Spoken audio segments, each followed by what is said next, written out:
Again, welcome my co-chairperson, Honorable Mahlangu. Welcome honorable members from the select and standing committees on appropriation. Welcome members from the provinces who have joined us this afternoon. We are welcome honorable members. Support staff of both committees. Media, members of the public who are joining us on the virtual meeting. We are all welcome. Today we are having presentations from the Financial and Fiscal Commission, FFC, which is led by Professor Plaikis. And another presentation that we are going to have is from the South African Local Government Association, Salga. I'm told that councillors Ngubane, Mapena, and Mundlane, but Councillor Ngubane is leading the delegation. We are all welcome in this very important meeting. The FFC will be making a presentation on the Division of Revenue Amendment Bill and on the Appropriations Amendment Bill. So they're making those two presentations.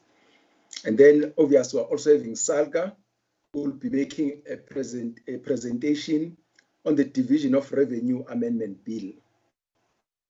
Our honorable members will start with the Financial and Fiscal Commission.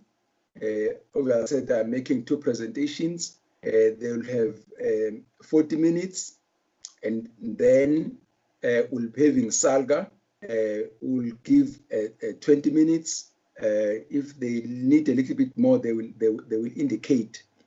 But FFC and Salga, the members of the committees always prefer to engage more with you. Remember that you have sent the presentations to us, so we are quite familiar with the presentation. So you'll try and deal with the main points that you wanted to emphasize. So we'll start with FFC. Perhaps before we proceed, Prof, I looked at your presentation. There are slides which deal with the fiscal framework. I think you can just touch that. I think we've dealt with that. We were quite familiar with that, so that you concentrate on the Division of Revenue Amendment Bill and the Appropriation Amendment Bill. And then after that, after 40 minutes, we'll then allow Salga to come in. Prof, I'll be timing you, and exactly in 40 minutes, I'll cut you off. So can you then start? Again, honorable members, I requested that we switch off we mute our mics, and we do prefer that honorable members you switch on your videos. Switch on your videos. We're not too many, so we don't foresee any problem. So we would like to see you. Yeah, Prof, please go. Thank you, Chairperson. I'm pressing my thing. Honorable Chairperson and members, good afternoon. I just want to, before I start, just want to confirm that I've got commissioners also in this meeting. If I don't remember their names, and then I'll just check whether they are here. But what I see on the list, I've got a deputy chairperson, which is Michael Sachs. I got Elsaby Rockman, Commissioner Elsaby Rockman. I've got Commissioner Lawrence Erasmus, Commissioner Kowani, and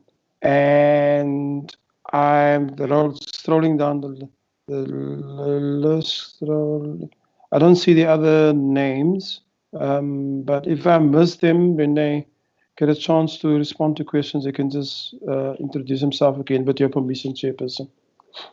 Chair, thank you very much for the guidance given.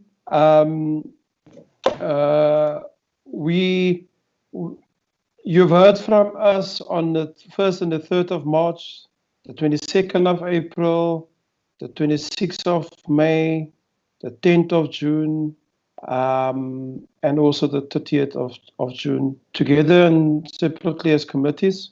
And you've also heard from a number, the National Treasury, Budget Office, Budget Justice Office, COSATU, OTA, and many other. And all of them talk about the structural deficiencies in the economy, the question about how does the fiscals respond to it, as you indicated. And as a result, we're not going to go through all of this, other than just to confirm that we're still sitting with a human and health crisis. We have debt problems, and all of it is impacting on the fiscal policy trajectory, and also consequentially on the general public finances of what we have. We still see a situation of continues from different perspectives. Everybody's searching for uncertainties. So we're juggling uncertainties in an environment where we don't know the full outcome of the pandemic, especially as it affects South Africa, and how it will affect all facets of our life: economic, social, political, governance, households, and the major shocks to all households as we find ourselves currently. We also, on June the 10th, we gave you a sense of our views with regard to what will happen with regard to COVID's impact, and we gave you a preliminary response on what the expectation should be. Very important, though, is that in terms, before we got to the adjustments, we gave you a input in terms of what we thought ought to be the criteria, or our recommended criteria for the reprioritization of budgets and allocations and public finance spending. And then afterwards, obviously, you heard from the Treasury, prioritization is going to happen in the provinces with regard to the 20 billion rands that has been agreed to. We don't know the extent of the agreement, whether it's a broad-based political agreement or whether it's an agreement that has a net effect of provinces exactly going to do what's been said. But the criteria is still vague because obviously provinces has got the constitutional authority to decide themselves in terms of the equitable share allocation as to how it will spend money, but also in terms of internal maneuverability within the conditional grants. So we hear about the repurposing, which is effectively what, after looking through sets of information, on the one hand, it's got to do with shifts and also around repurposing. So with that, I'm going to ask Chairperson. Can you hear? Yes. Where is your slides presentation? We added it in. So your team is supposed to flight it, Chairperson. That's also sent to all of you. And in fact, we got it from your team also in the confirmation of the meeting. Chair, if I may, I thought Prof was still making opening remarks and he was going to indicate when he is ready to do presentation. Otherwise, I'm ready from this side. I'm sorry for that delay. He's on slide 5 already. Okay, let's have that to Babalo. Sorry, Chair, can I just take us? So the point I was making is that we did speak to you about the reprioritization, try to set a set of criteria. And we'll see exactly how that pans out in terms of the division of revenue appropriation. Chair, I would now hand over to Dr. Mkhululi Ncube, who's going to take you through what you've requested on the division of revenue amendment bill. Assessment, the changes to that. Dr. Ncube. And Mbalo, it will be, in terms of the chair's request, you're going to have to go to technical changes, the slight technical changes. Thank you, Chair. I think go to slide. Thank you, Chair, and good afternoon, honorable members. I think you can go to slide 11. Before I go to that particular slide, I think it is important to highlight one important issue, that this is the special budget amendment bill and the Division of Revenue Amendment Bill and the Adjustment Appropriation Bills. These two really are a technical adjustment tool to take into account what COVID has done to the economy, and it should not be understood as a policy statement. The policy statement hopefully will come around October. So that's very important in grounding our analysis as we move ahead. So I'll go to slide 11, which looks at the technical changes to the two bills. And I'll say that overall, the structure and most aspects of the bills remain stable. And this is understandable because these are simple. It's an amendment bill, an adjustment bill. So everything remains stable. And looking at all the changes which have been done, we look at them holistically. All the clauses in the two bills, they enhance accountability. They also improve on flexibility in terms of implementation. These two slides simply cover some of the changes in the clauses. I'm not going to look into that, but I'm going to focus on slide 14 going forward, which are the changes to the Adjustments Appropriation Bill. First, then later I'll come to the changes on the Division of Revenue. So we're on slide 15 now. Slide 15 looks at the adjustment to the main budget framework. On that particular slide, we see that on the revenue side, there is, and as expected, there is a decline there. The net adjustment is negative 298 billion, which means there's a fall in the revenue on the main budget aspect framework there.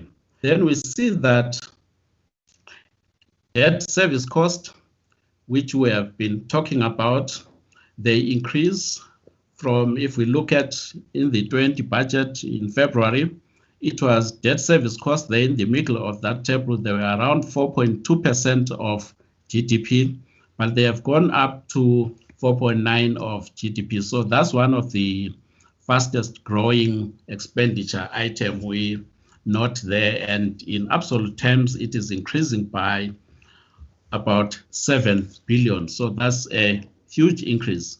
And we look at the main budget balance there.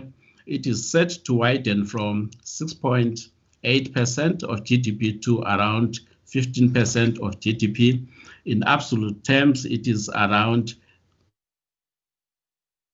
341 billion there. So these are huge changes compared to the budget 20, the February budget or the main budget.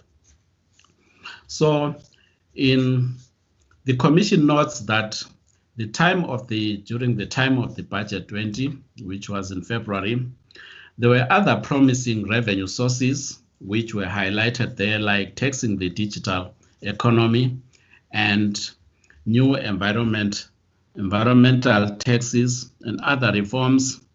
But it is not clear whether these will be pursued or taken through. And we anxiously wait for the details, maybe in the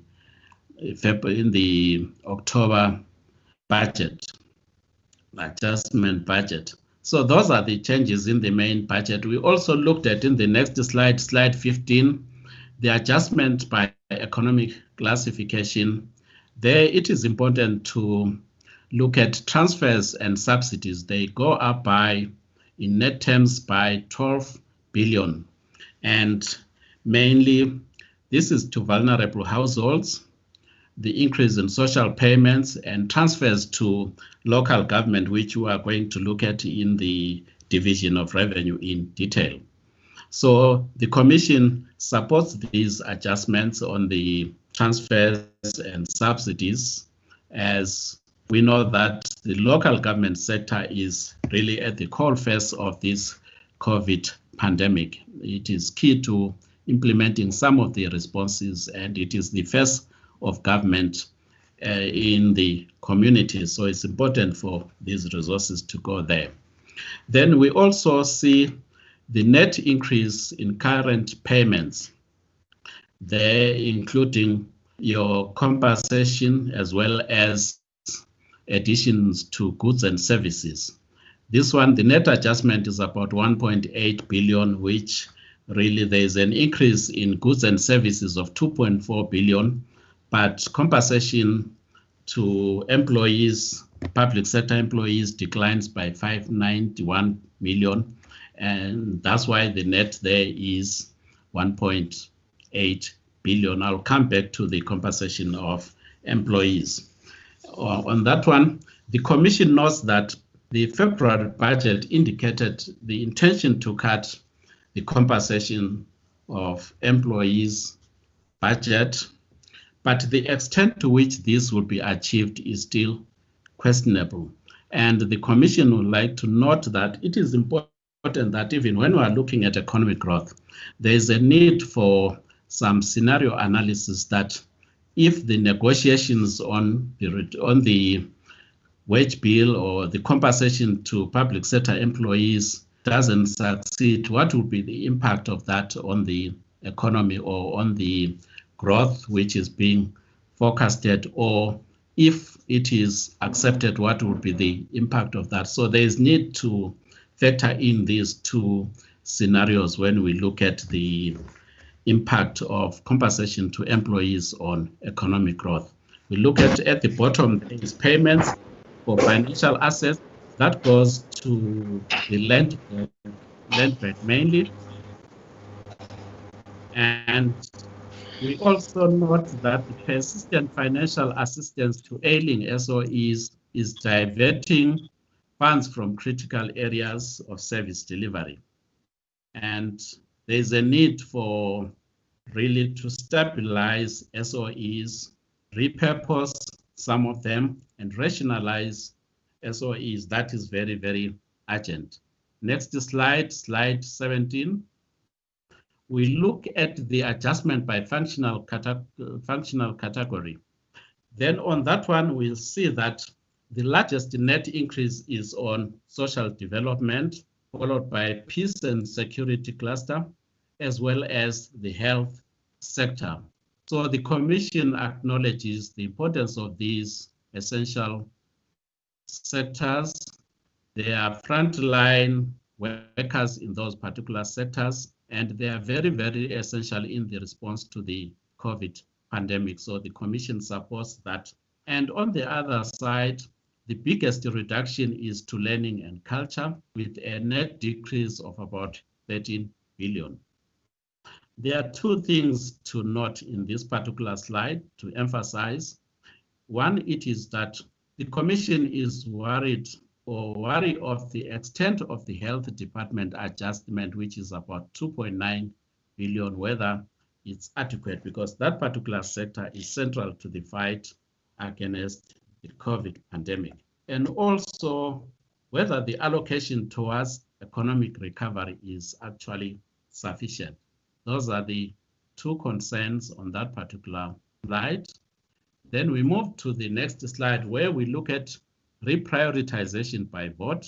We are comparing what was said in the February budget and the adjustment budget. We see on the left-hand side of that particular graph, we see some of the sectors which are relatively, or votes which are relatively protected, which are relatively unprotected. And on the right, we see those which are relatively protected. So there is the 10 most affected votes by this reprioritization, and on the right, these are the least affected votes. We need to look closely on these particular votes, whether they are really helpful or the reprioritization is helpful to the economy going forward. But in looking at this, we also looked at in the context of the set priorities which the government came up with around April, and also whether this reprioritization will be helpful in achieving some of the NDP goals or even the Sustainable Development Goals, whether it will be helpful. So we looked at this reprioritization in the context as well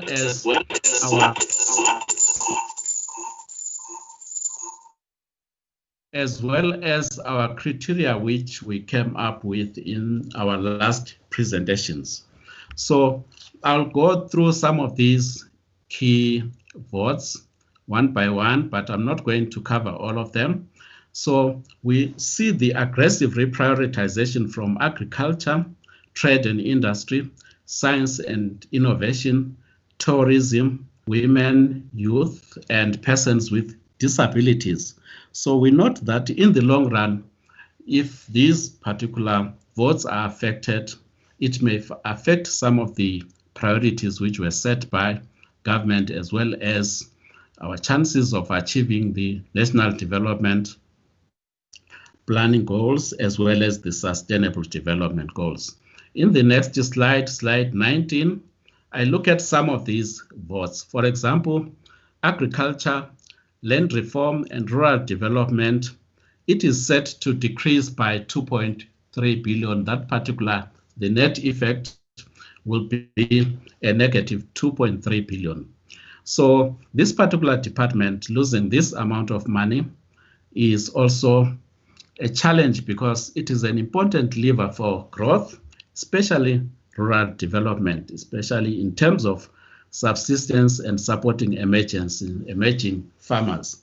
It is also important that such a department will ensure food security and that the land reform is a success in order to address issues of poverty and inequality. So it's a key department which we believe that in outer years it is important to prioritize this particular department, as well as to prioritize some of the votes which I'm going to look at.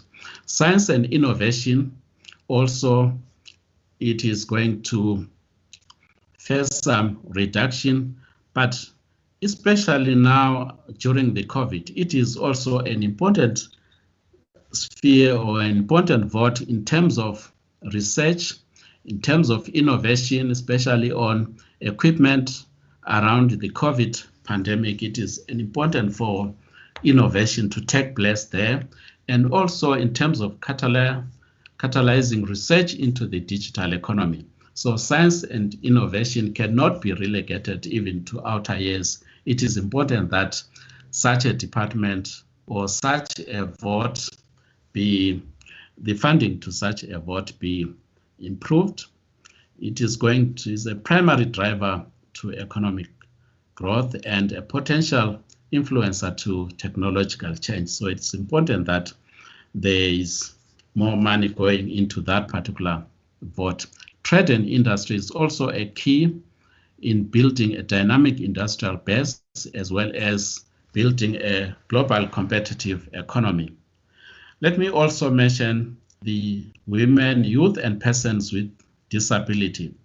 It is a crucial vote which, in terms of building social cohesion, if we look at one of the set priorities of the countries about social cohesion, so it is a very critical vote in terms of that and ensuring inclusive growth. So considering also that gender-based violence, gender inequalities have been mentioned in a number of areas, and gender-based violence is increasing. So it is a key department in fighting this particular scourge, and also some entities under that particular portfolio. Transport, it is set to lose about 4.6 billion. It's a key department, key vote in terms of people, mobility of people, and in terms of service provision. So an efficient transport network is key in that particular score. The small business development, is really important to mention that in terms of SMMEs development, that department is key, and in terms of employment, but it is set to lose about 67 million. We move to the next slide. Tourism, again, it has some low-hanging fruits in terms of opportunities for employment and contribution to economic growth, and it is one of the sectors which is set to lose. And education, although overall is set to gain, but there is some reprioritization of funds within this particular, in the education infrastructure segment. We shall come back to that one when we look at the division of revenue and some conditional grant reprioritization. The water and sanitation, it is a small amount of reprioritization of around 257 million, but that department, that vote is also key in the fight against COVID. So the next 3 or so slides simply look at what I've said in greater detail, putting figures to some of the votes for the committee members to see how much each particular vote is going to reprioritize out and what each particular vote is going to gain. On slide 21, it's important just to mention the Department of Health there, which is set to gain about 2.9 billion. And the Commission calls for continued commitment to prioritize public health to save lives. Next slide. On the next slide, I think I've mentioned everything here in slide 22. Let me skip that one. Slide 23. Slide 23 is only one which suffices to mention is the cooperative governance there, which is set to gain about 11 billion, and most of that is going to the local government sphere, and we shall see those as we saw the transfers are increasing, and it is partly because of this 11 billion which will be going to the local government sector. Social development, as I've mentioned, is set to gain 25 billion, which the Commission supports that in terms of social assistance. And then I move to slide 24, which is about the division of revenue, changes to the division of revenue. And let me move to the next slide, which is slide 25. I'm not sure whether the slides are changing on your side, Lubavalo, but I'm on slide 25 now. Slide 25 is about the division of revenue, where we are looking at the vertical division of revenue. As we have mentioned in the first slides, that because of the COVID pandemic and other challenges in the economy, the revenues available for sharing are diminishing, and they are doing so at a faster pace. So this particular slide simply gives us a picture of how the revenues are divided between the 3 spheres. We see that the local government sphere on the graph there at the far right is set to the share of the local government is about 8.9% of all the national raised revenue. It has increased slightly from what it was in 2019-20, where it was 8.3%. That was the share in 2019-20 financial year. But we see a slight increase in the national share, whilst provinces we see a decline, and it is because of the reprioritization from provinces. If we look at the table on the left-hand side at the corner there, we see that the net change for national departments is about 33 billion there. It will increase by 33 billion, and that is responsible for the slight increase in the share of national departments there. Whilst provinces, they are set to lose from conditional grants, as we are going to see in the next 5 slides. They are set to lose about 4 billion, which simply means it will be a 3.6% decline in the conditional grants allocation, whilst the PES for provinces remains unchanged because the reprioritization is simple within the provinces. Then the local government sector, we see that in the middle there, the 11 billion, which will be increased on the local government equitable share. There's an increase in overall on the local government share by 5.6%, whilst if we look at the conditional grants, local government conditional grants are set to decrease by 8.2%. We shall see which grants are being affected there in the next slides, both in the local government as well as in the provinces. Next slide. Our next slide there, slide 26, we look at changes in the provinces. But first of all, we look at some of the challenges which provinces are facing. Provinces, we know that they are responsible for a number of social services, which include education, health, and social development, as well as agriculture and roads and transport. So these are key services to communities. We're looking at the story of provinces prior to the COVID-19 pandemic.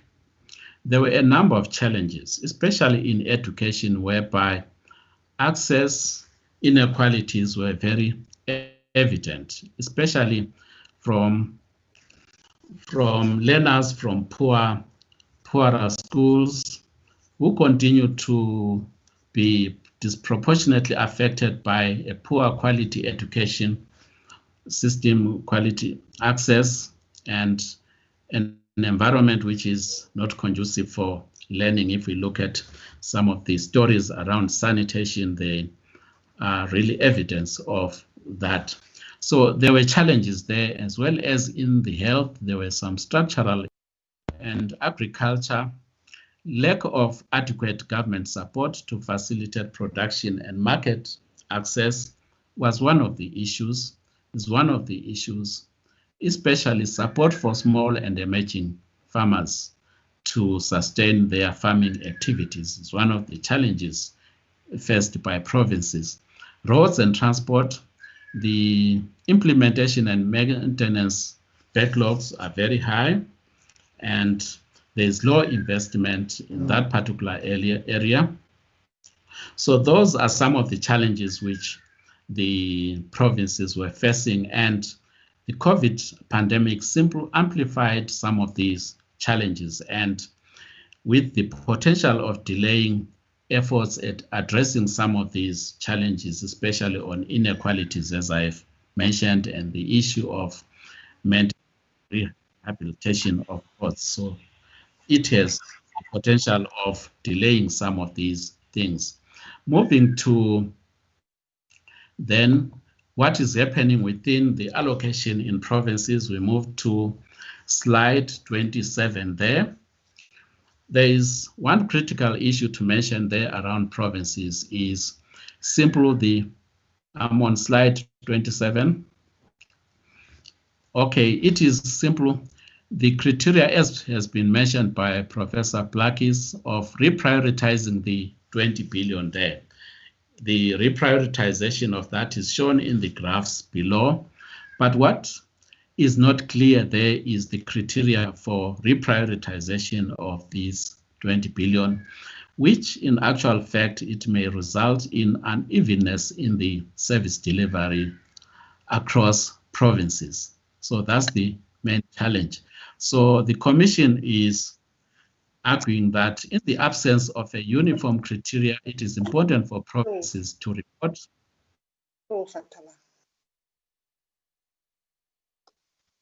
So we are saying that in the absence of a uniform criteria, it is important for provinces to report to Parliament on the reprioritization criteria used, especially to provincial legislatures. There is a need for a report on how reprioritization was done, so that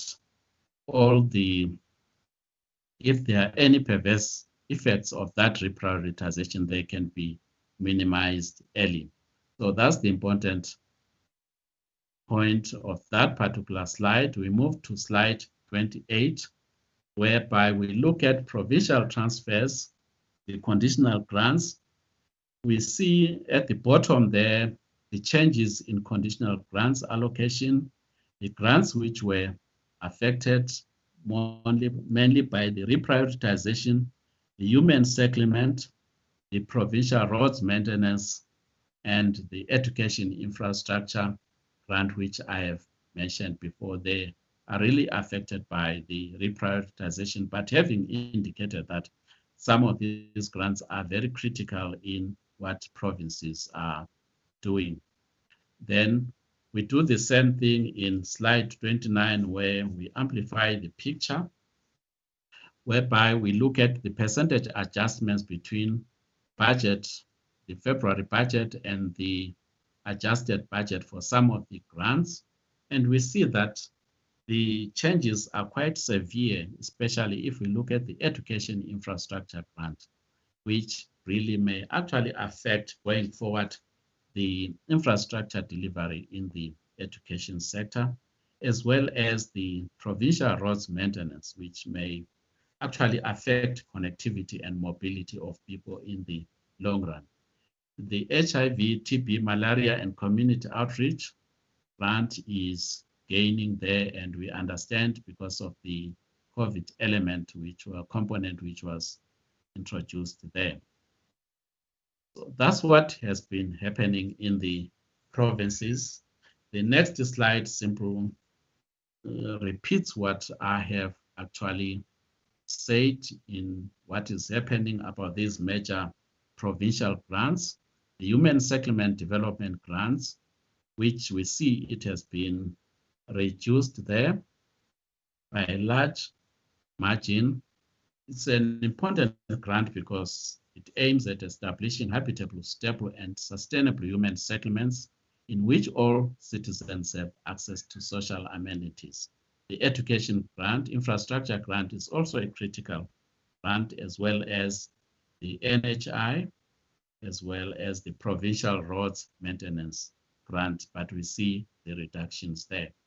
Let me go to the local government sector in slide 31, next slide. On the challenge, first I'll look at the challenges in the local government sector. The sector has been in the media for some time, especially last week about the audit outcomes. The sector continues to face a number of challenges which are affecting it to efficiently fulfill its constitutional mandate. There is a high number incidences of underspending, especially on capital budgets. Institutional capacity is lacking in some municipalities, and own revenues are stagnant, especially the main revenues like property rates. They are virtually stagnant, and of late, because of COVID, there have been some reduction, in some cases of around 30% in own revenues. So there is also lack of accountability, and institutions which are supposed to enforce accountability are also very weak, and there's poor financial management. We see the issue of unfunded budgets, which is a problem in the sphere. If you pass budgets which are not funded, is really setting that municipality to failure. So those are some of the challenges facing the local government, including also the audit report outcomes, which we all know. The COVID pandemic has just really exacerbated the challenges that this particular sector is actually facing. Let us get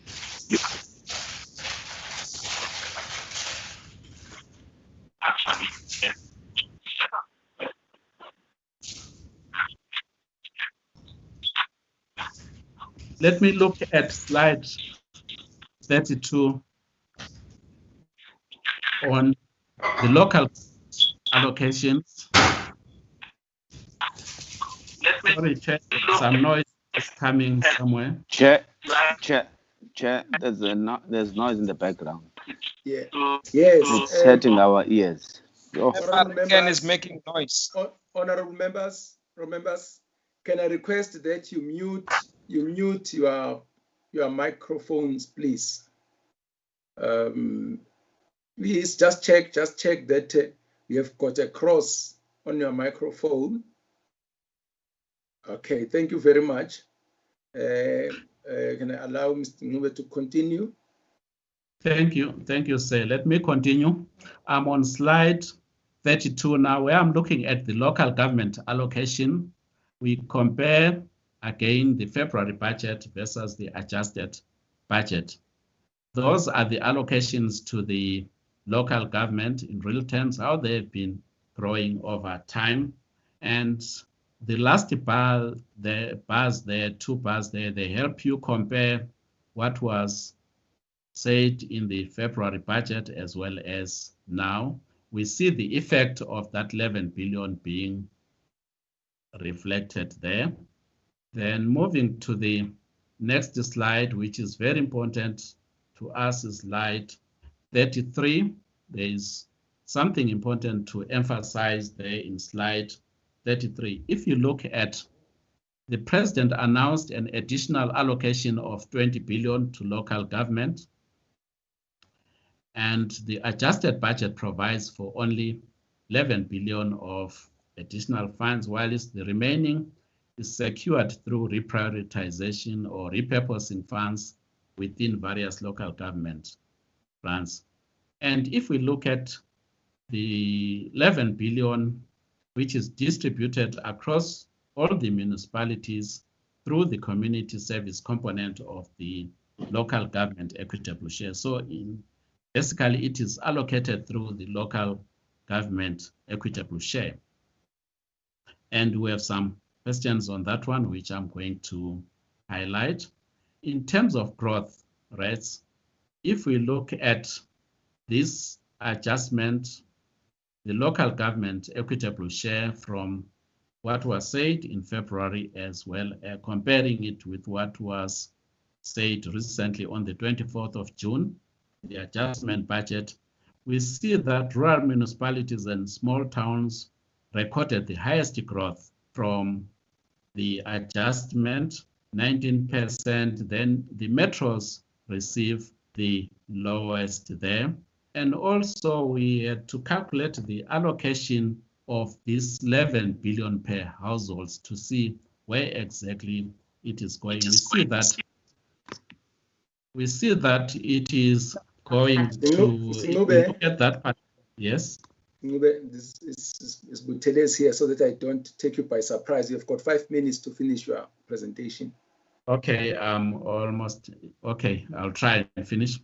Then the point there we want to highlight is around metros there, which is in the slide 34. If we look at the metros there, they receive per household, on average per household, they received the least amount. And the Commission is of the view that if this particular grant is actually to compensate some of these municipalities for the loss of revenues due to COVID, then metros should receive a disproportionately higher amount of this particular grant compared to other. And the reasons for that is that metros rely, or large towns and metros rely largely on own revenues, which was affected by the COVID pandemic. Whilst other municipalities, rural municipalities, they have a steady flow of allocation from transfers. So that one is not affected by the COVID, but metros lose much. And also metros were facing a disproportionate impact of the COVID in terms of emergency shelter, water, healthy facilities, and also they are the engines of growth. If we want to kickstart the economy, there's a need to bias the allocations towards this particular sector. And the second point is the allocation mechanism, which is the local government equitable share. I think there are some risks there in allocating it through that particular mechanism, because funds can actually be diverted for salaries, for example, or non-COVID related expenses. So we will suggest that it was going to be key if that particular grant was allocated through a conditional allocation to ensure that funds are not diverted one way or the other. Then the next slide looks at the reductions in some of the grants. We see some of the grants which were reduced, heavy on the INEP, integrated electrification grant. The one which goes via ESCOM, it was reduced by the largest margin. But also looking at the graph below, there's a lot of underspending there. There's underperformance. But some of them, looking at the graph below, they were performing very, very well, but they faced some cuts. Then the slide 36 simple reiterates one of the challenges about repeat reprioritization that we see here. Some of these grants were reprioritized or they were cut in 2017, 2018 the same, 2019 the same, and in the adjusted budget, they were also reprioritized. So there's a need really to assess the impact of reprioritization, especially for some of these grants which have continuously or repeatedly been reprioritized or cut, because it has some challenges, especially in investment or even in planning. Then, so I'll skip slide 37 there and go to the concluding remarks. In terms of concluding this presentation, I think we note that this adjustment budget should be viewed as a policy statement, should not be viewed as a policy statement, but rather a technical adjustment tool to take into account some of the changes. The policy statement is coming in October, and so policy changes are then expected at that particular time. So we also note that the revenues available for sharing are diminishing at a faster pace. So there's a need for a bold reform agenda, which is anchored in fighting corruption, strengthening the capacity of the states to coordinate and monitor, and also restoring the integrity of key state institutions and improving policy implementation. There is a need for all these reform measures. And also government has to reconsider the sequencing of phases for managing the pandemic. For example, we note that support for investment and employment is in phase 2, but phase 2 must be underpinned by economic reforms, which are in phase 3. So there is a need to improve the sequencing of these changes. And also the state-owned entities, they continue to pose a serious risk to the fiscus. So there's a need for a clear reform plan for these state-owned entities with clear timeframes and deliverables that can be monitored. And also there's a need to strengthen the center ability to monitor reforms, that is the departments which are responsible for these particular entities. Yeah, on my injury time now, please cut. Yes, let me go to this last slide. I will mention 2 issues there. And one is that there's a need to enhance transparency and leverage on the capacity of elected and citizens, especially in terms of oversight. There's a need to strengthen oversight, especially when there's a flow of resources into the economy and spending has to be done fast. There's a need to enhance oversight there. And lastly, we note that despite the disruption caused by the pandemic, reprioritization should prioritize some of the national priorities, and it should be aligned to the NDP goals and also the Sustainable Development Goals. And I think that's let me end there with our presentation. Thank you. I am not sure whether the chairperson has something to say. No, I can't say anything. You just have to hold on. We'll get a second bite because we're still going to engage with you when we start asking questions. Can I allow Councillor Ngubane from Salga with his presentation? And we have budgeted 20 minutes, and let's see how far we go. Councillor Ngubane, with your team, please. No, thanks very much. Thanks very much, Chair.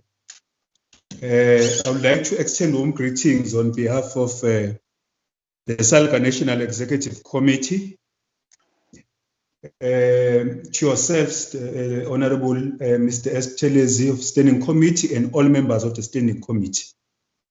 Also wish to extend warm greetings to Honorable Ms. D. Mahlangu, who's the Chair, and members of the Select Committee on Appropriations.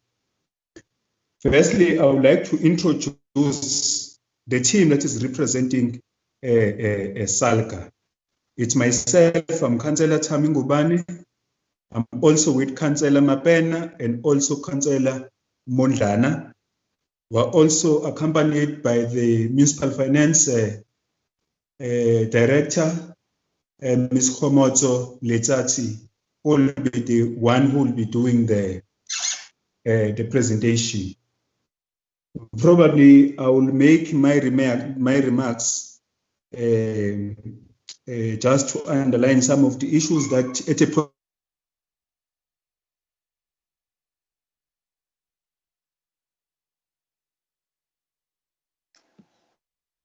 Yes. Lost him, Chair.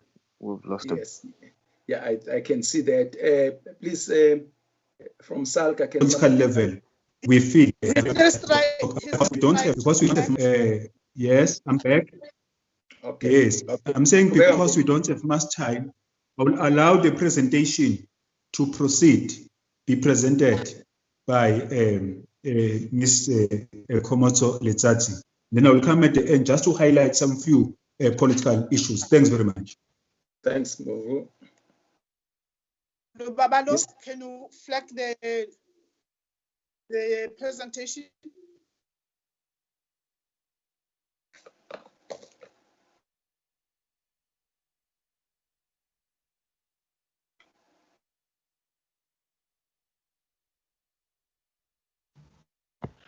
Chairperson, I'm sorry. Yes, I'm sorry to interrupt, Madam Chair. Lubabalo is informed he's back. Now he lost connection for a minute, so he's back now, so he can fly the presentation. Yeah, also maybe, Chairperson, through you, Buthelezi, we are experiencing technical problems today. I've been communicating with the ITC. They said if you don't see the slides on your gadget, just exit and rejoin again. Try to do like that, because now where I'm sitting, I can't see the slides on my gadget, but I can see them on the TV screen. So we are experiencing those problems. Please pardon us. Thank you, Chair. Thanks, Honorable Mahlangu. That's fine. Okay. Again, thank. Okay, Ms. Litsatsi, just a second. I was saying to honorable members, if you even experience problems, even with having rebooted the gadget, you can also look at the slides because they were sent to us. But let's continue then, Ms. Litsatsi. Okay. Thank you very much, Chair. As I was saying, is that may I kindly request to switch off my video because my bandwidth is low, but I'll just switch it on now quickly just so that you can all see me. Can I request that we move to slide 4 in the interest of time? Or straight to slide 4. Next one. Next one. It's not moving. Thank you. Yes, it just moved. Thank you. So basically, in terms of the budget summary, So that's the split in terms of the three spheres of government. As you would see that we as local government have received a 5.6% increase from the 132 billion in February to 139.9 billion. So if you can move to the next slide, please.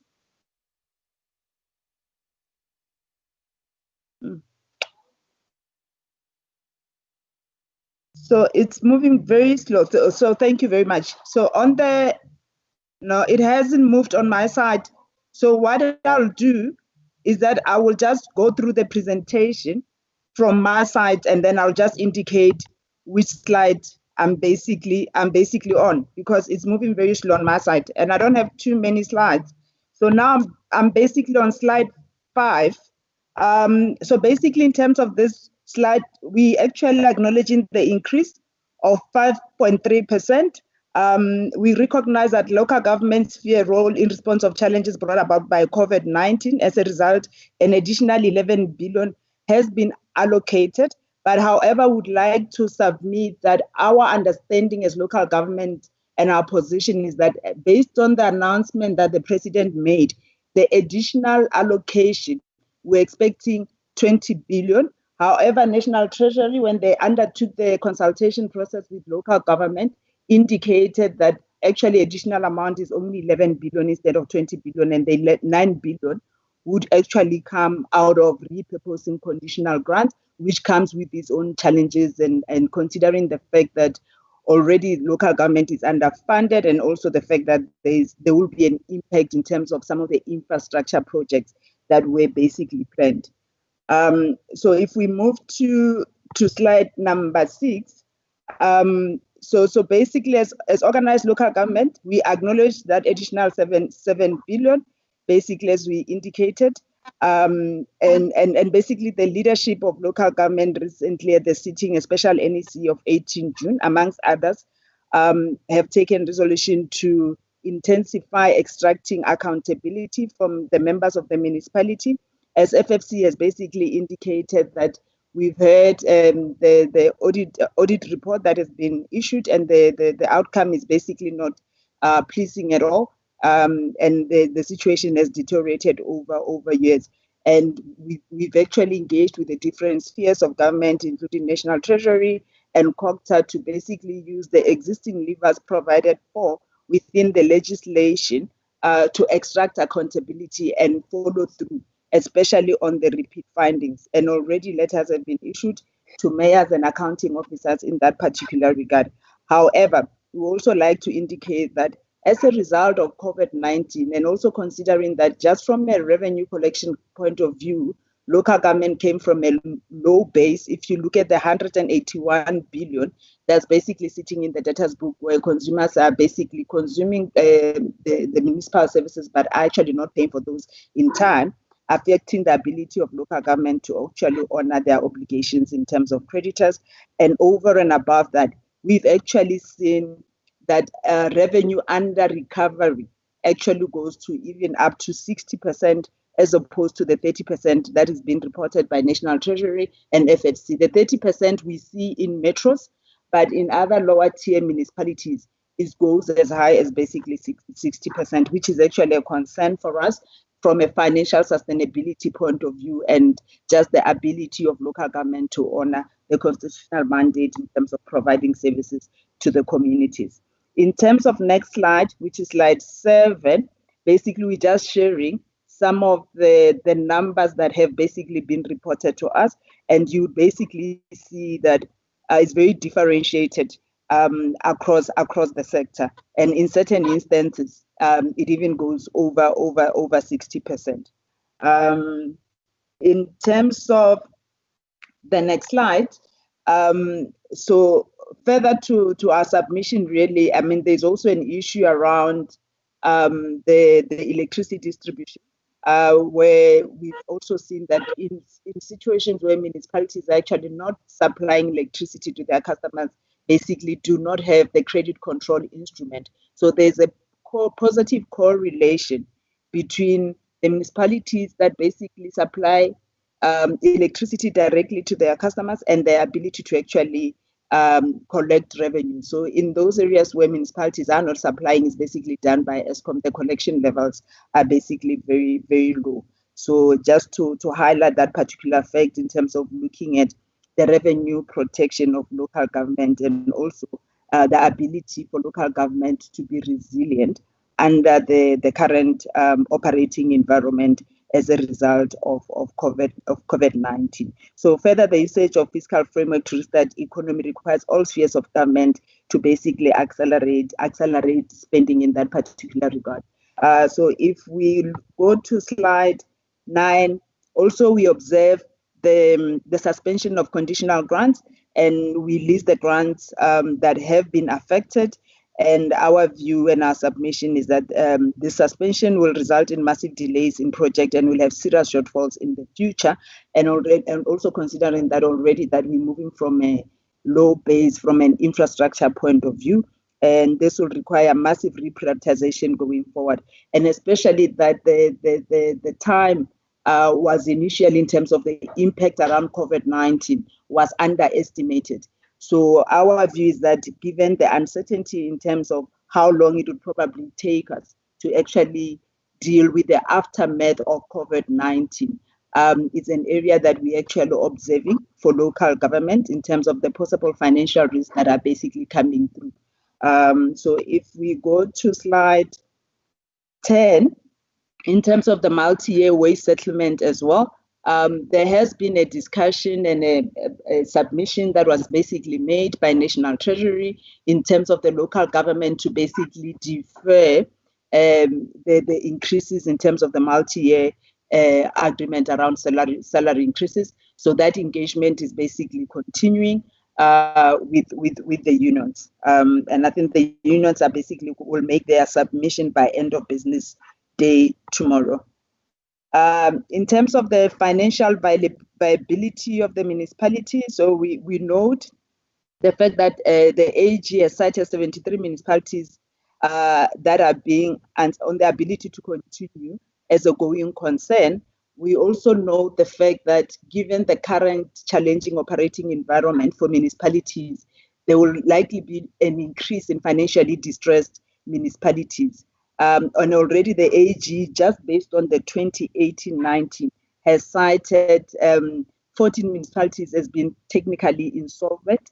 And our expectation is that with what we're dealing with now, we're expecting that number to basically worsen when we come back and look at the 2020-21 audit outcome. The Salga NEC, as I've indicated, is resolved to communicate directly to mayors and accounting officers, which has basically been done in terms of the transgressions of the relevant legislation in order to demand accountability and consequence management, and will also be working very closely with the law enforcement agencies to make sure that there's basically a follow through in that particular regard. In terms of the recommendations, Chair, and the conclusion, and we've made submissions at various committees, that Salga is of the view that the revenue under recovery as a basis for allocation should be taken into consideration for local government overall sector, not just metros. As I have indicated, that if you looked at metros and used metros under collection as an assumption, we are likely not to fully consider the funding gap that would have been created by COVID-19, because we even see revenue under recovery going up to 60%.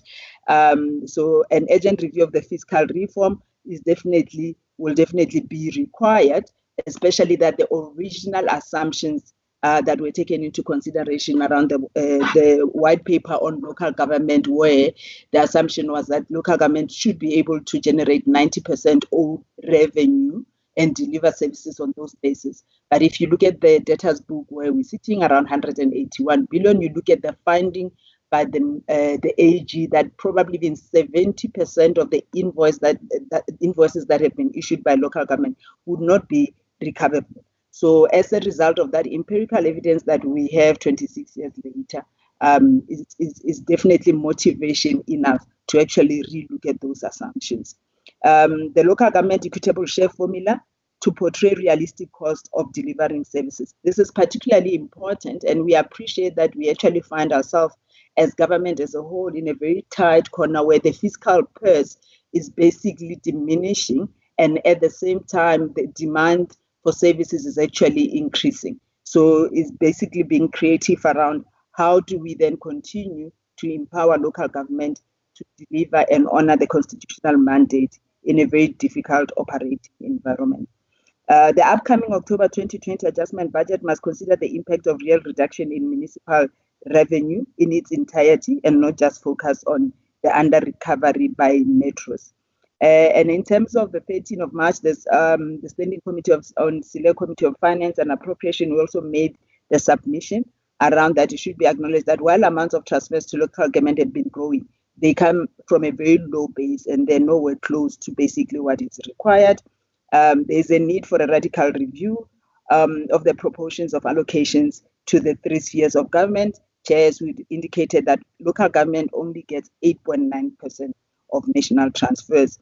That own revenue, both potential and actual, falls short of the assumptions on the white paper of local government, and the relative share and respective value of service charges income also differs from assumption made in the white paper. It is also Salga's view that the 2020 Division of Revenue Bill perpetuates a continuation of financial incapacitation of local government, and with the current Division of Revenue Bill, it should not be expected that there will be any significant improvement in local government performance, as we project that local government will be constrained in terms of funding as a result of the revenue under recovery.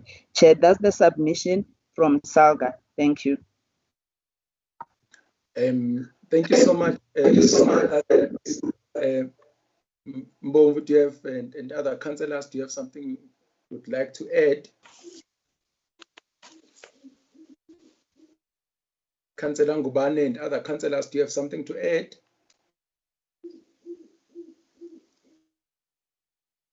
Ms. Litsatsi? It's fine, Chair. We'll come on the discussions. I will come on the discussion. Thank you. Okay, thank you so much. Honourable members, allow me to request my co-chair, Honourable Dikeledi Mahlangu, to take us from here. Honourable Mahlangu, over to you. Thank you, Honourable Chairperson. Can the team please give us a list of the members who want to deliberate on the presentation, both presentations? We're going to take them together, and 3 minutes per member, depending on time. If we do have time, we'll have a second bite. But for the first start, we'll take 3 minutes per member. Estelle, who do we have? Honourable Ryder.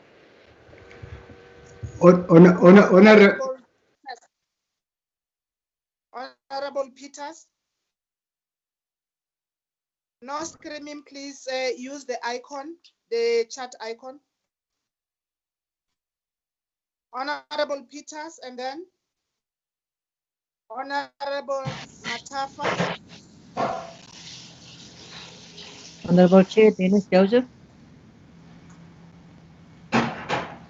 Honourable Saziwa. Honourable Joseph, you don't have a chat icon. I'm trying to find it here, Chair. Okay. Honourable Joseph, I will note you. You. Honourable Loa. Honourable Joseph, you are noted. Who else? Chairperson, it's Lubabalo. I have 6. Chairperson, it's Lubabalo here, Chair. Yes, Lubabalo. Honourable Smith, Chair. Honourable Smith. Honourable Ocamp. Honourable Ocamp is noted. Honourable Kaiso. Honourable Muleta. Just hold on. Letsani. Honourable Kaiso. Kaiso, Chair. Yes. Okay. Honourable Mpisi. Honourable Mpisi. Honourable Mlenzana. Honourable Mlenzana. Honourable Dudoit. Honorable Detroit. And Honorable Leibenberg, Chair. Honorable Lendenberg. Leibenberg, yes, Chair. Thank you, Chair. We'll continue monitoring, Chair, the chat box. Okay, thank you very much. Chair, Honorable Chair. Detroit, can you... So, Chair, did you note me? I've also raised my hands on the platform. Did you write? Yes, Honorable Kwakwa, have been noted. Oh, thank you. Thanks. Chairperson, it's Eunice. Chairperson, can you hear me? Okay. Hello? Yes, I can. Yeah, it's Eunice. Look, sorry, man. I'm using my We can hear you, iPhone for the Honorable. first. Yeah, I'd like to speak. I'm sorry, I can't enter the chat group with my cell phone, which is the first time I'm using, so I apologize for that. But if there's space, otherwise leave me out. It's fine. I'd just like to raise something. Yeah, thank you. Thank you. At the end, yeah. Honorable members. Any other person that we have left out who wants to speak? No one. Honorable Peters, please lead us in the discussions. 3 minutes, please, madam. I'm trying to be generous. You said Honorable Buthelezi is generous time. I will also try to be generous and say 3 minutes instead of 2. Thank you very much, Chairperson. And thank you to the FFC and Salga for the presentations. I just want to start with the last presentation by Salga. Angiti Chairperson, we asked both, isn't it? Yes. Oh, okay. Yes. Thank you, Chairperson. I forgot the name of the councillor who presented on behalf of Salga and Melitzazi. There's a slide that says what COVID-19 did was to show us how bad things are and not being agile enough to respond to emergencies. I would want to say, Chairpersons, that this is an indictment on Salga. To put on a slide in 2020 this type of statement, because I would believe that the councillors, as well as the municipality, it's the sphere that is nearest to the people. So the impact and the challenges that people are experiencing on the ground should be felt by these councillors and by local government itself. I mean the municipality itself through the administration that is there. So I just thought I must start with that one. Chairperson, I also want to ask Salga. Nitulele nit Salga, when councillors are accused of cashing in on COVID-19 state of national disaster COVID fund, the relief funds, because there's stories about food parcels and other services that are found to be diverted from the communities to the councillors, as well as those who are examples, who are linked to municipalities. But also the type of procurement short-circuiting that is happening. I'm sure the leadership of Salga, as well as the leadership of the 2 appropriations committees, are aware that there is an invoice that is on social media indicating how more than 3 million will be spent on some kind of mass mobilization for COVID-19. That in itself is an indictment. If you look at that invoice, it then tells you, if that is the example, it tells you why we've got these particular challenges that we have at local government. I also want to indicate that Salga complains about the revenue collection having gone down because of COVID-19. Yes, because of all services and all sectors having had the impact of the job losses and also the need for some kind of payment holiday. But the revenue collection has always been a Salga problem. And Salga should actually have given us an indication that prior to COVID, this is what we've been doing to make sure that we improve on revenue collection. So I want to know what has Salga done to support municipalities with their revenue collection initiatives. But also, What has Salga done? Chairperson, you'd remember last year, we had an opportunity to engage with Salga with regard to municipal debt to ESCOM. What has Salga done to encourage municipalities to pay ESCOM?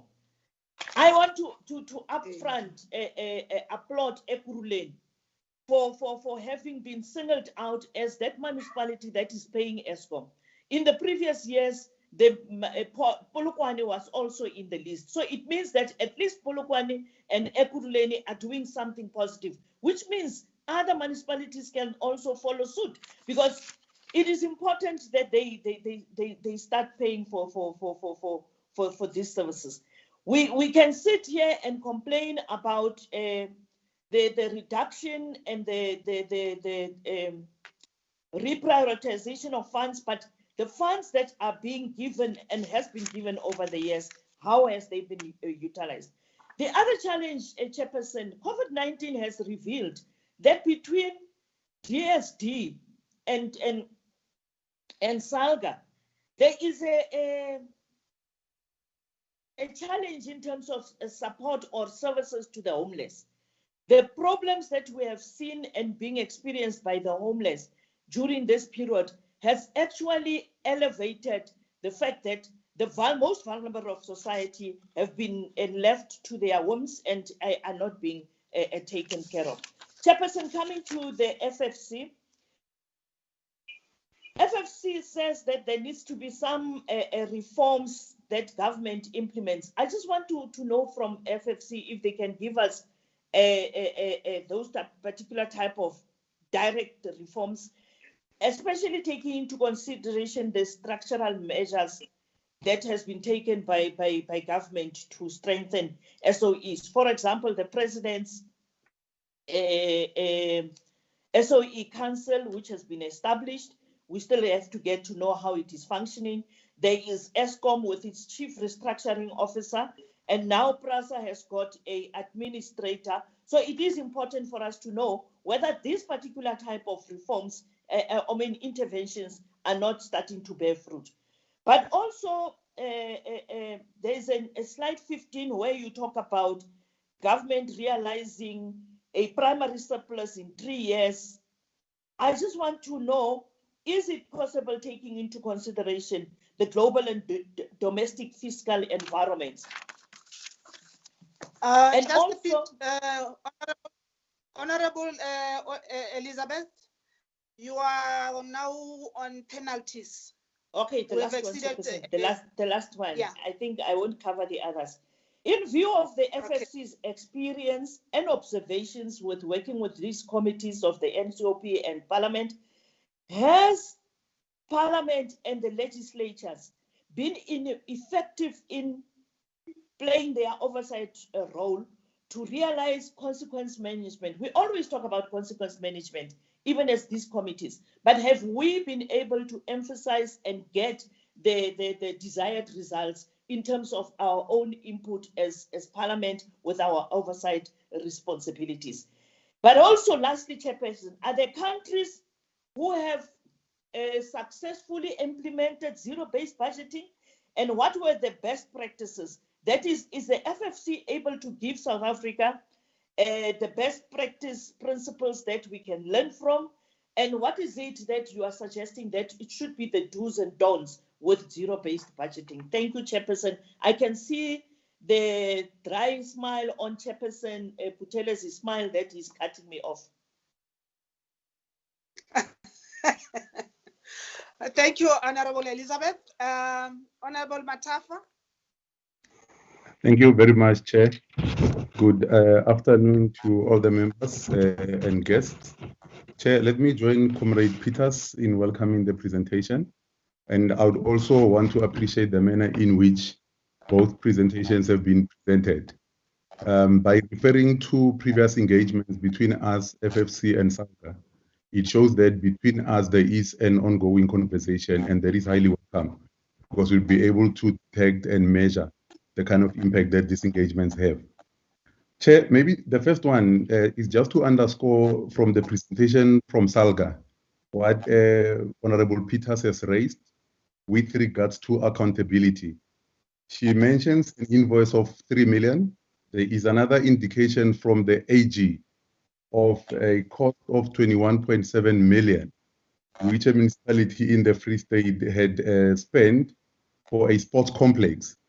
And when the AG went to investigate, they only found a fence there. So, however, it is encouraging that in slide 5, Salga commits to being more accountable. So I just wanted to find out if that we are seeing an additional 11 billion. How would then Salga be able to assist municipalities in order to practicalize this particular accountability commitment? I know that Salga has working groups and other engagements that they have on regular basis with municipalities. So the question also would be, how would then Salga use the existing structures that they have in terms of how they interface with municipalities to ensure that it does not become cheap talk, but it becomes something that we can be able to Chair, the second one also speaks to issues of accountability. We accept the fact that no one could have planned for COVID-19 because it's a pandemic that was unannounced and the one that we could not foresee.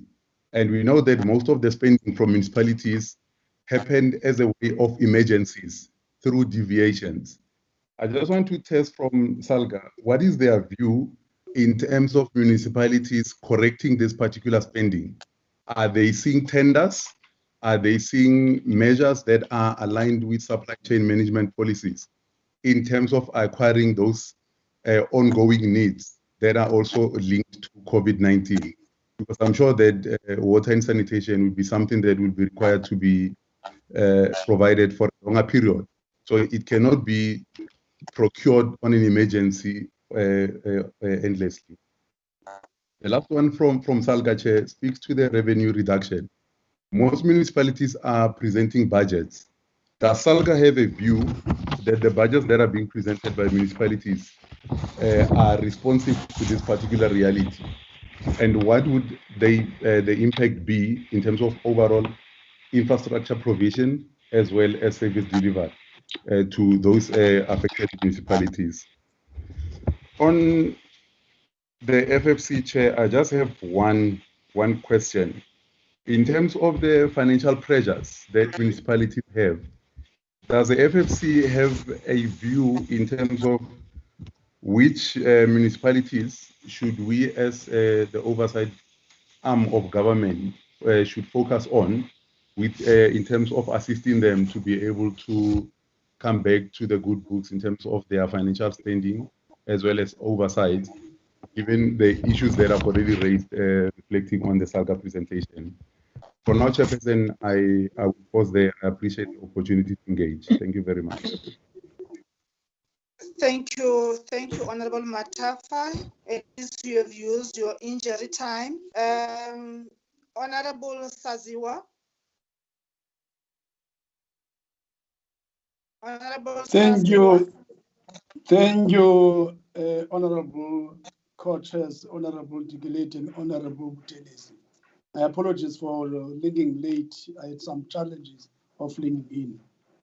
Chair, I just want to find out from FFC. The President had committed 20 billion rands to alleviate the issue of COVID-19 to local government, but only 11 billion rand was added. According to FSCC, don't you think that the Treasury decided to undermine the President?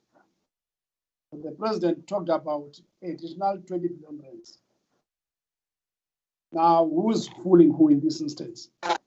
Because if you listen to the presentation, even from yesterday's meeting, this other, balance of 9 billion rands is going to come through the suspensions of some of the grants. Because for me, this was supposed to be additional funding, nothing else. Just want to get the attitude around this.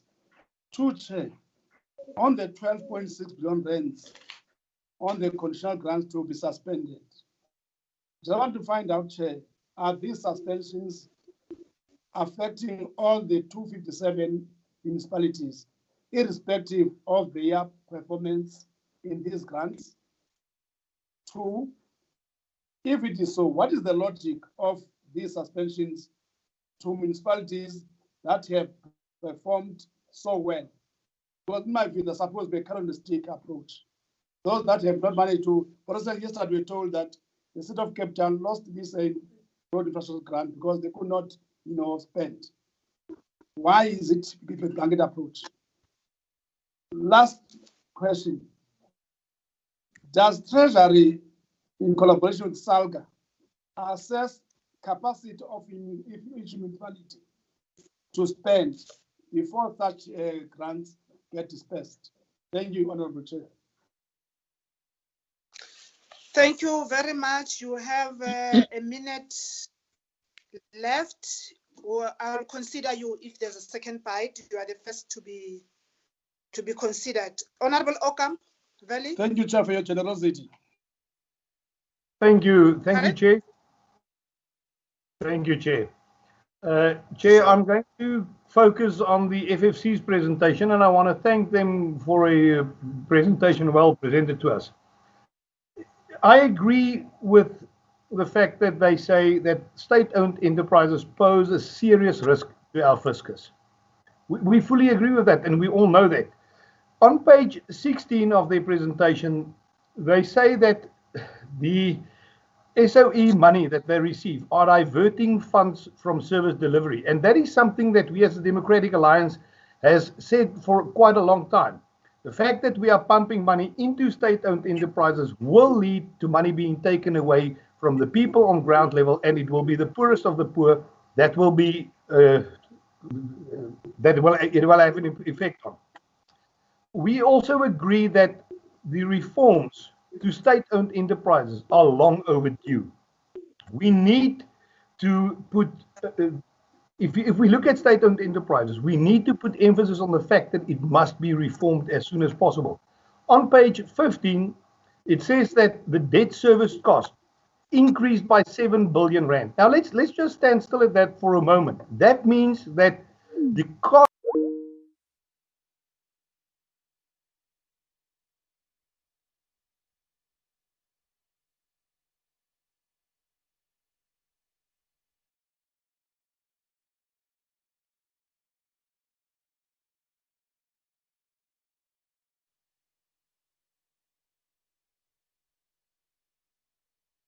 is that the reforms that they are talking about on page 16, what are those reforms that they are suggesting? What are those reforms that are so long overdue?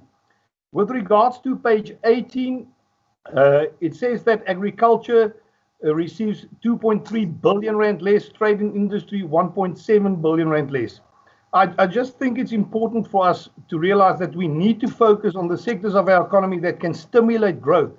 And both agriculture and trade and industry is one of those things. Apart from COVID and all the negativities surrounding COVID, it's important that we get people into jobs, that we get our economy growing.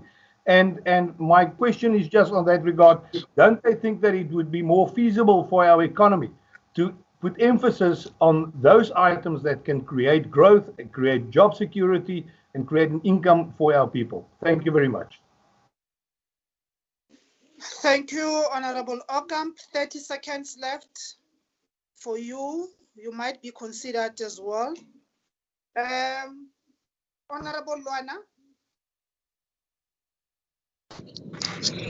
Thank you, Chairperson. Good afternoon to honorable members. Chair, two things from the provincial perspective on the supplementary budget. I just want to say that we appreciate that health and social development have not been negatively affected by the adjustment. And we appreciate as well the positive changes insofar as fighting the COVID spread in the province. Allocation has been attended to.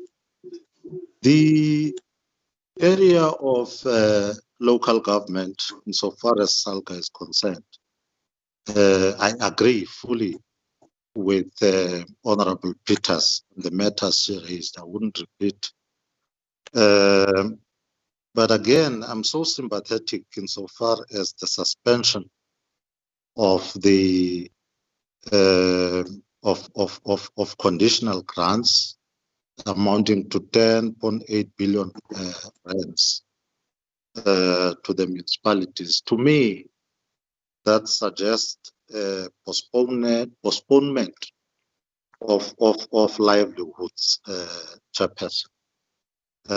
We know those grants, what do they mean in driving the local economies? The other area relates to FFC on the slides, on adjustments, on selected votes. It's a pity, though, Chair, that I have not numbered them, but there is an area, of course, it came clear as well, even in Treasury presentation last night, that an area that reflects no changes insofar as infrastructure is concerned, which is commendable. But again, the question would be, the country overall has not shaped up in terms of driving infrastructure development holistically as these sectors, the three sectors. It's an area that we need to work as the country. You're 1 second half now. The 2-1 Chair is on the, of course, I've mentioned agriculture, but again, on the decline of small business development. Also, that decline is quite worrying if we are, again, gearing up to get our SMMEs into gear. But again, in there, you don't know what goes and what has been set aside for cooperatives, a sector that does not get often when we talk around small business development. Thank you, Chair. I would come back. Okay, you have used all your time for now. The next person is Honorable Joseph. Thank you, Chairperson. Thank you to FFC and to Salga. I just wanted to touch on a few points. The 3 billion to the land bank. I just wanted clarity. Is that money coming from agriculture and rural development? I'm now referring to the Appropriations bill. Where's that 3 billion coming from? I just want to confirm. And then division of revenue, slide 27. A statement was made about the uneven criteria, in absence of criteria, maybe unevenness. But National Treasury told us that 15 billion is going to health, 5 billion is going to education and other services. But I do support the question on the criteria to allocate funds to the provinces. It's very important. And then slide 31, the poor performance in local government by lack of oversight by national and provincial governments. I must say in the last year, only one municipality in the Western Cape is under Section 139. And in the last 5 years, only 2 municipalities is under Section 39 in the Western Cape.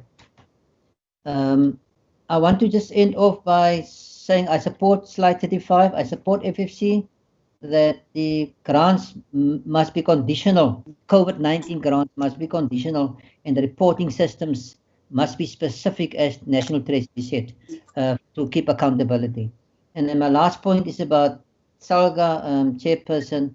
The role of Salga, local government needs more money, but what is the mandate? And we, as previous councillors and sitting on the provinces and on SCOPA and APAC, where the AG speaks directly to councillors, what is the mandate of impact, the mandate of the municipal Public Accounts Committee, because there's various training sessions across the country, but the outcomes under supervision of Salga that takes part of the responsibility to grow and get better outcomes for local government is honestly not there. I must be honest. And the councillors even get paid to go to these sessions, training sessions, and they are absent in the municipalities. We must do a record of how many hours and days councillors are not in the municipalities. They are on training, Salga training, and yet the outcome is so poor in the municipalities. We have to be frank about this. All respect to Salga, you've got an important role to play, but the outcome is zero. The municipalities are regressing with Salga input or not input. I'm not sure what it is. So I hope Salga must look at the impact mandates, impact committee mandates. Thank you, Chairperson. Thank you very much, Honorable Joseph. The next one on the list,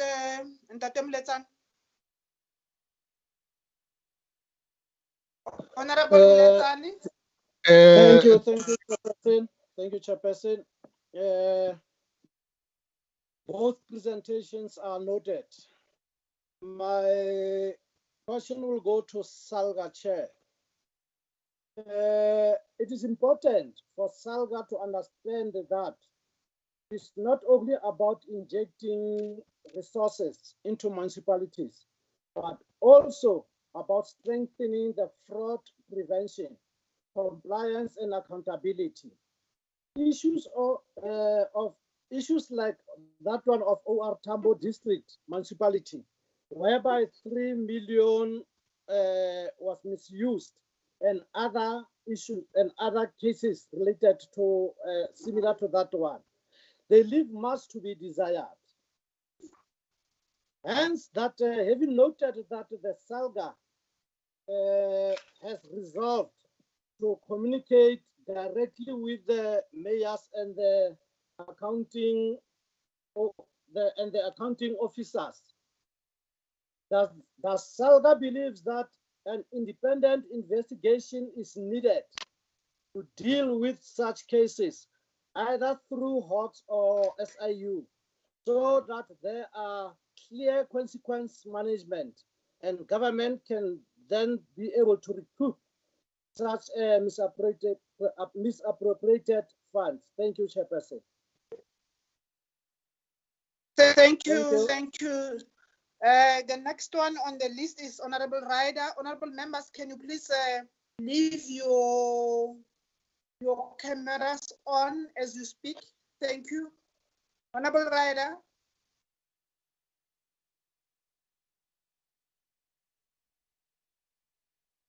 Thank you, Chairperson. Sorry, it just took a minute to come off mute. Sorry. Thank you very much. Yeah, I think I've been covered to a large extent by many of the previous speakers. I just want to ask, today would have been a good day to get some recommendations, particularly from Salga.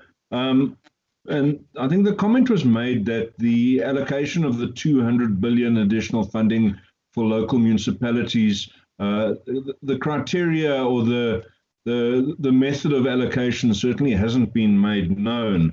In light of the AG's recent report, would Salga have any recommendations for us how they think that this money should be allocated? I mean, with a municipality that's sitting with a huge amount of unauthorized expenditure or fruitless and wasteful expenditure, should we be giving them a big chunk of this 200 billion? Or should we be rewarding municipalities that are showing track records of good governance?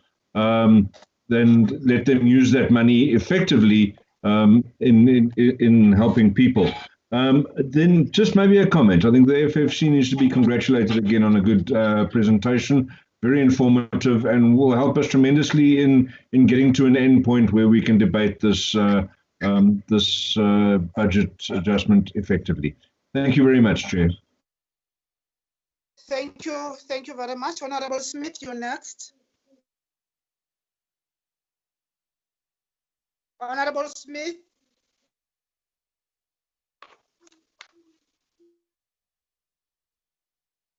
Honorable Smith. Thank you, Chair. Am I audible? Yes, you are. Yes, you are. Chair, I'd firstly like to apologize for joining late. We had a meeting in the Free State Legislature which started at 10 this morning and only ended at 4, so that's when I could only join. But I know Honourable Tetoy has been in the meeting and he'll update me of any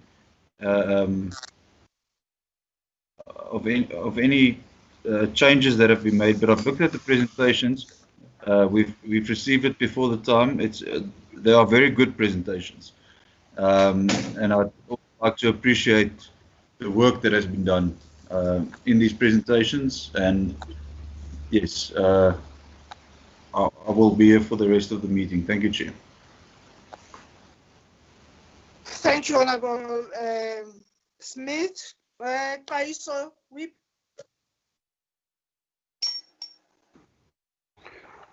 Thank you very much. Thank you very much, Chairperson. Let me start here. The good presentation made by FFC and Salga.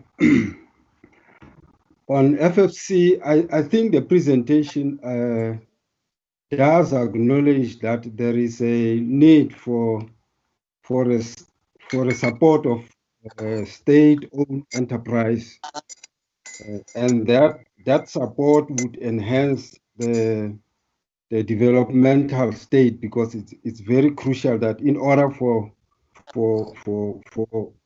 a developmental state to can realize objective, it is better that state-owned enterprise, despite the challenges that they are facing, they need a support. I want to believe that's what the presentation is trying to say, and also acknowledge that the FFC says it supports the supplementary budget, despite these challenges that they are reflected on the slides.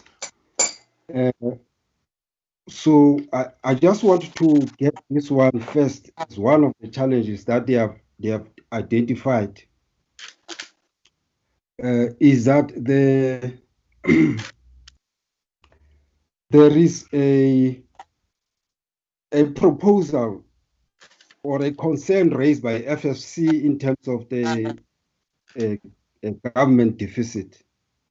Now, one of your proposals is to say that there has to be unpopular push from the side of the government to ensure that there are reforms. Maybe I want to be clarified. What types of these unpopular reforms are you referring to, or unpopular push? Let me say unpopular push, because I want to capture as it is in the slide number 59. What is it that the FFC is referring to? Let me pause so far, and I'll come back where it's necessary. Thank you very much, Chairperson. You must not rely on that, depending on your time. But thank you, Whip. The next speaker is Honourable Mpisi. Chair, Mpisi. Thank you very much, Honourable Chair, and I appreciate the report by both the FFC and Salga, and I must commend the Prof and the team for putting up such a good presentation. I'll still have to come back on that one, but I want to start with Salga, Chair. The main thing that the Councillor Ngubane indicated when he started his opening remark, he said he wants to clarify on political matters. And one of the political issues that I want to ask Salga is the issue of the AG's report, because they never touched on it, despite the fact that there are challenges in the municipalities. And I hope that they will clarify us, because the auditor's report is not good. It's not good on municipalities. Very few municipalities are complying, and the rest are not actually complying. The second one is that the slide 5, and I'm happy that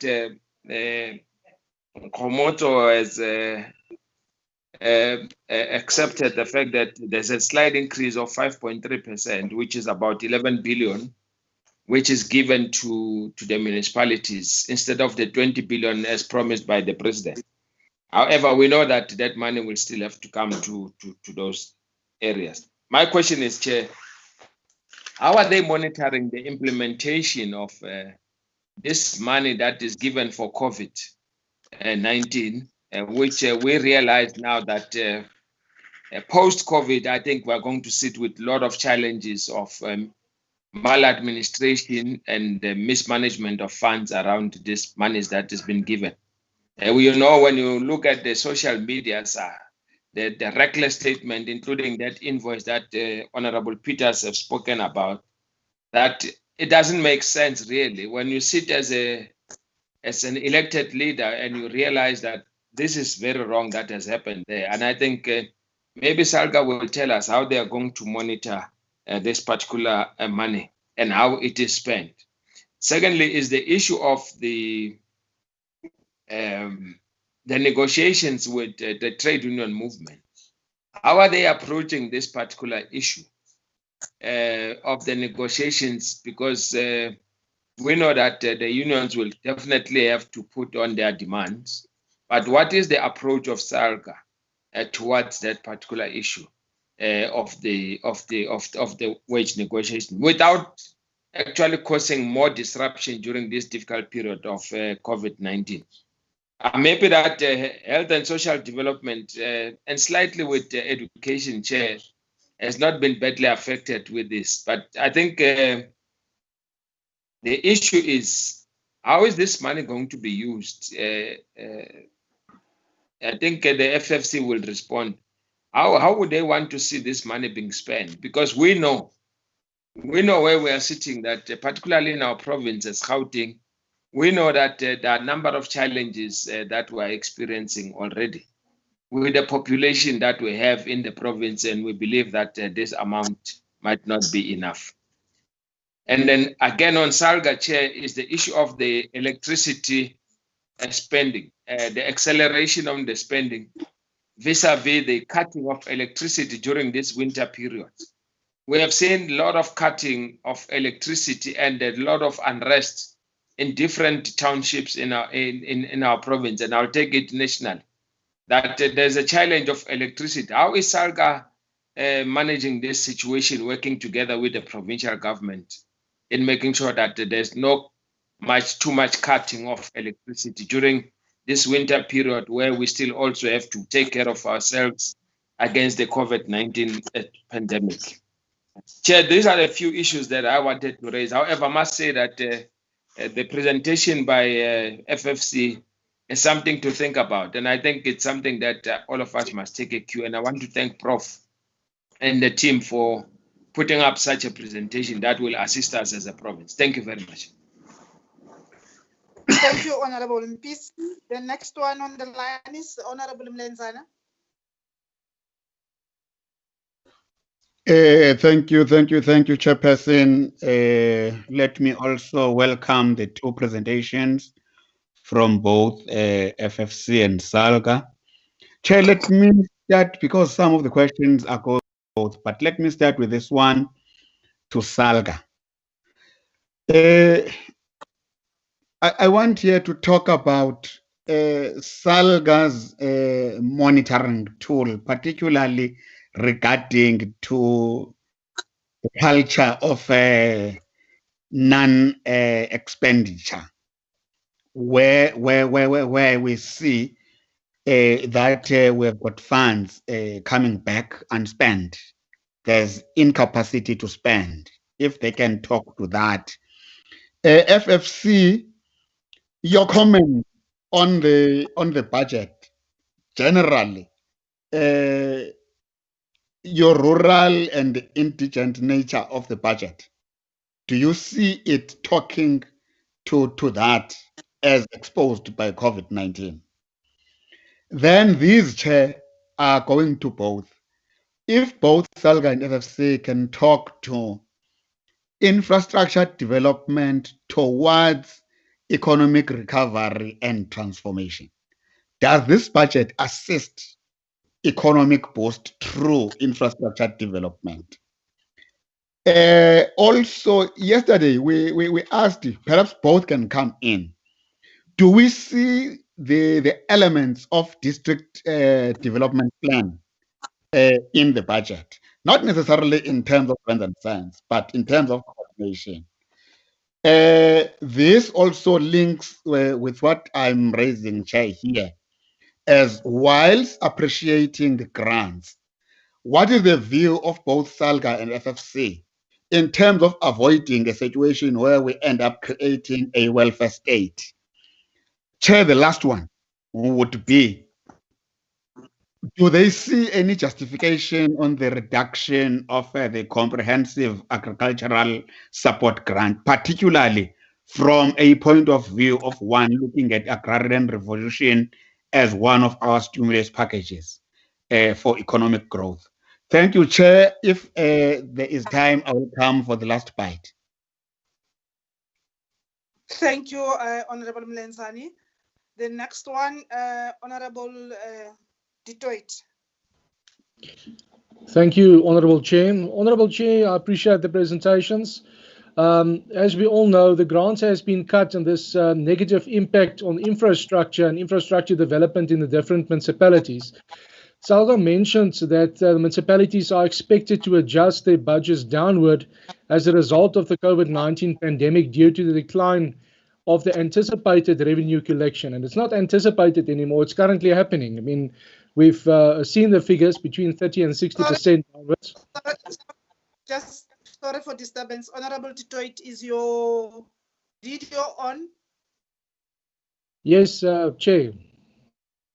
It doesn't show like it's on, but it's fine. Go I see him. It's on, Chair. I think if the host... We can see the member. If the host pin me, I will be reflecting larger, Chair. No, it's on. Honorable Chair. Honorable It's Chair. fine. Honorable Detroit, you can go on. Thank you, Honorable Chair. I'm going to start again. I'm saying that the grants that has been cut has got a negative impact on infrastructure and infrastructure development in the different municipalities. And the negative revenue collection in the municipalities are between 30 and 60%. Now, Salga mentioned that municipalities are expected to adjust their budgets downward as a result of the COVID-19 pandemic due to decline of the anticipated revenue collection. Chair, my question is, did Salga engage with the municipalities prior to them approving their budgets? Because COVID has been coming for quite some time now, and obviously we all anticipated that revenue collection would be down. But according to my knowledge, most of the municipalities approved budgets that are higher than the previous year.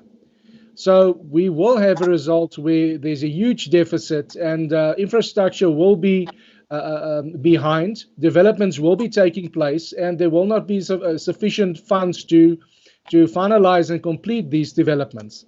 Now, in the light of the above, how does Salga anticipate municipalities settle the ESCOM accounts this year and in future?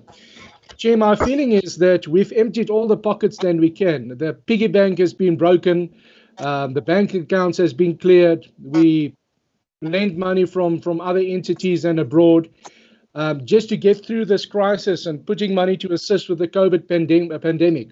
What's going to happen next year? Do we have an indication of how municipalities are going to deal with the backlog, firstly, the fact that they will have more customers to service with Minister Lindiwe Sisulu's blocking and unblocking project, and the fact that ESCOM will not be supplying more electricity and they already don't have money to pay. So, according to me, the municipalities will be in darkness. Is there a magic wand that can be pulled out to rectify this, or is there a plan that we do not know of? If we can have clarity on that. Thank you, Chair. Thank you, Honorable Detroit. Honorable Lendenbank. You're next. Thank you, Honorable Chair. I am from the Northern Cape, so that will give relevance regarding to my questions that I'm going to ask. I'm going to first start with the FFC to ask them whether although they raised the concern on agriculture and the amount deduced from the agricultural budget, I am concerned due to the fact that they did not raise the severe drought that was also declared a national disaster. And although they only used the disaster management fund of 138 million, did the FFC consider the severity of the drought in the whole of the country, as well as the influence that it will have on the rural areas, which is relying solely on the agricultural sector? Secondly, I would like to ask whether there's a time frame when the different provincial governments need to present the criteria to Parliament on how they're going to restructure their funding. And then lastly, I want to come to Salga. Debt relief is one of the most common problems in all the municipalities. I would like to know what Salga did, or do they have a consistency in supporting the municipalities, that there is a consistent and a consequent debt recovery program from all the municipalities, because most of the municipalities is functioning in payment at an ad hoc basis at the wishes of certain people at certain times of the year. And that is problematic. If we do not speak on the debt recovery, the municipalities will still go down. I think it's very bad for Salga to come and present the state of municipalities while they are there to support the municipalities. And in that regard, I would ask them whether they are reconsidering their training or the evaluation of their training of the different councillors, because that is severely lacking. Thank you. Thank you very much, Honorable Ledenberg. The next speaker is Honorable Nkwankwa. And honorable members who are not on the platform, please just mute your mics. Thank you very much, Chairperson, and I would like to take this opportunity to thank the presenters for the good presentations. My questions would be mainly directed, I think, to the FFC, and to say, Prof, number one, for an example, if you were to look at other markets in other countries like the United States of America, I'm sure you've picked up that there is a paycheck protection program that has been established and launched by the central bank. I think it's the Federal Reserve Bank there. And that paycheck protection is intended to protect especially businesses and small businesses that are not able to pay salaries to employees. Other than this one, which is very vague, where they talk about 550 billion rands, a stimulus package, but nothing that talks about a targeted approach. Should the Reserve Bank not go the same route instead of this very vague loan guarantee scheme, which is not clear, and a loan guarantee scheme that most people don't even know how to access, especially the SMME sector? The other issue that you discover in those markets is that it's not just a paycheck protection, but it's the central bank that plays a critical role in that, because the financial system is to a large extent controlled and managed by the central bank. Now, I don't understand how Treasury can come in and try to manage that, or to even try to make a decisive intervention when they don't run that on a daily basis. The other issue which we think is critical is look at the suspension of conditional grants to municipalities, especially those who are poorly performing. Aren't we punishing people for the weaknesses and the failures of the leaders? Because remember, some of these municipalities are guilty of the same offenses and of the same sins year in and year out. But there doesn't seem to be enough intervention to try and help those municipalities to capacitate them. Because when we withdraw grants, we punish the poor who are waiting for their services, who need these grants, for example, to be able to stimulate a bit of growth and economic activity in rural communities in particular. I also want to ask a question to say, when we cut a budget, I think you said in the presentation about 2.3 billion rands from the Department of Rural Development, Agriculture and Land Reform, is that not going to stall then the land reform process? But then how are we going to revive the rural economies in particular, who are also going to be negatively affected by the COVID virus, if we still take a budget or a lump sum of money away from that budget? The other one is, considering the low economic activity in the country, you would need to reindustrialize the country. Why would we then take money away from a critical budget, rather, or functions such as your trade and industry, where we should be trying to put more money to try and stimulate growth, to try and have targeted interventions in specific sectors of the economy, so that we can, within a relatively short space of time, be able to reignite the economy. The other issue which I want to ask, especially, I think it's at times difficult to speak after Honorable Depo Peters and some ANC members who are able to hold their own government to account, because I wanted to ask these questions specifically that have to do with Salga, to say there are governance challenges, just wide-scale governance challenges in the local governance sector. What is Salga doing about these issues and the scandals that keep on coming out year in and year out? Are they, if they send their councillors to training programs, do they track to see whether what their interventions are working? Because it can't be that the situation worsens each and every year instead of improving. The last question I want to ask is to say, the presenter from FFC spoke about the, I think it's the local government grant, the share. Sorry? The local government equitable share. Sorry? The local government equitable share. Dit is 'n generaal hier van die polisie wat nou oor drankmoes gepraat het. Maar soos ek sê, ek weet nie wat probeer hy vir my sê nie, hy moet net vir my verduidelik. Bayamosha ke ngoku, bayamosha. No, bayamosha. It is not me. It's not me, Honorable Chair. Not me. Goban Lamasela. Ute general. Members should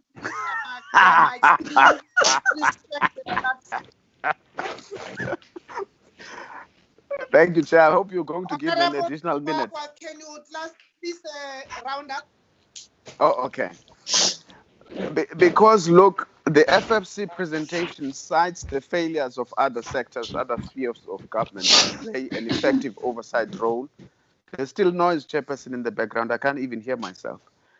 The FFC presentation also cites the failure of other sectors, of other spheres of government, such as the national and the provincial spheres of government, in playing an effective oversight role over the local government sector.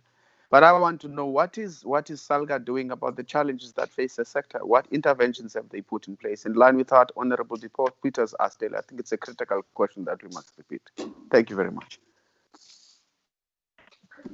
Thank you, Honorable Nkwankwa. The last speaker for this round, it will be Honorable Karim. And my apologies about that sound. I don't know who is that. And Honorable Okam, my apologies. I thought it sounded like you anyway, but my apologies. Honorable Karim. Yeah, thank you very much, Chairperson. Sorry, man, I'm using my cell phone for the first time and being challenged. Look, I raised this question yesterday. It's a question I'd like to put more to the FFC. In a way, they've covered it, but I want to be explicit. You see, in the fiscal framework, Daniel and your colleagues report to Parliament yesterday, the two committees, NA and NCOP, we said, look, we welcome the 500 billion package, but the question remains to us is, how much of this is an economic stimulus package? We all understand, obviously, that the money has to be allocated to the Department of Health and SAPS, SANDF, and so on. But from what we can tell, and this sitting, and when we look at the appropriations bill, there have been cuts in agriculture, as was made clear at our public hearings, and in other basic areas, tourism and the like, where jobs are created and economic recovery is substantially assisted. Secondly, I don't think we can blame, obviously, none of us is, but we have to be more firm about perhaps internalizing this. That you can't blame Salga or local government for where COVID-19 has got us. Ultimately, it's all three spheres, and a national sphere in particular.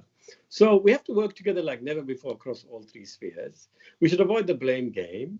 I've always said, Comrade Chair, repeatedly, that to the extent local government doesn't perform, it's not just a reflection on local government, it's also a reflection on the national sphere and the provincial sphere. We're all in it together. But on the other hand, of course, Salga has to do far more to ensure the money is used more productively and so on. And I fully identify with those who've raised that.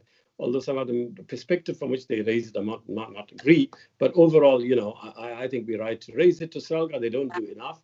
And certainly, I think they should answer for that. I also identify with those who ask, is this really 20 billion? And is it not reprioritized from within some local government delivery programs? And finally, well, I'll stop there, thank you, because many of the questions in different forms have been covered by others. I think you owe me a minute, Chairperson, and 2 from yesterday. So, Lubabalo, I've got 3 minutes owing to me. Thank you. Thank you, Honorable Karim. Shezi, Co-Chairperson. Co-Chairperson. Thank you, Honorable Chair. Honorable Ryder is donating his minute to me. Let me welcome the presentations and join the colleagues. The biggest problem of the budget is the lack of growth and the deficit in the collection of revenue. So the principal question, mainly to Salga, is to what role do they see themselves playing in ensuring that in their areas there is economic growth to an extent? What programs are there? Because we shouldn't just be looking at the national government as only the sphere of government which must be working on this. Number 2, Chair, in Salga's presentation, there's something like the maximum demand for which ESCOM imposed the penalty. Can you please educate me at least, what is that a penalty, under what circumstances do they do that? Another area is the question of the sorry state of audit outcomes, as the oral members have said. Amongst others, the question of using of consultants, while the local municipalities and local government has got CFOs who are getting paid full amounts, but when they must prepare the simple annual financial statements, those things are outsourced. So I'm just saying, what can we do? Because year in, year out, we are talking about this thing, but it looks like there is no progress. What is the problem? Coupled with this is that, look, we all agree that the local government is the closest sphere of government to our people, but it becomes difficult to argue their case because National Treasury says the problem is not the money there, the problem is how money is used. So it acts against those of us, and I can tell you that most of the oral members in these committees really believe that you should be getting money, but it's very difficult to send money where you know that it's not going to be properly used. One of the things that it becomes very clear when we interact with Salga is that there isn't enough consultation between Treasury and Salga. So as a result, one of the things that we'll be doing will be proposing to the Minister of Finance, Minister of Cork, and Salga that at least you must have a full day meeting between and amongst yourselves to deal with the issues which have been are raised with us. Coming to FFC. What is the result? What has resulted in a 35-year low consumer confidence? 1, 2, business confidence is also very low. Do you think that corporate scandals like stain of Tonga Tullets and the failure of projects like Sasol could have contributed to that? National Treasury says they wanted to achieve primary surplus. The question is that desirable, let alone it being achievable? Chair, I think I'll leave it at that. Thank you very much. Thank you very much, Chairperson. Chair. Yes. Okay. No, there's a point I forgot when I was interrupted. It's Kwankwa, Chair. There's a point, just quick, can I sneak it in just very quickly? Half a second. Or am I out of order? If I am, I'll accept your ruling. Chairperson, can't I give him 30 seconds of my time, Eunice? You're very kind. Yeah. Thank you very much, Chair. No, the question I wanted to ask, thank you, Honorable Karim, was to say, if you were to also look at... Thank me, please, me.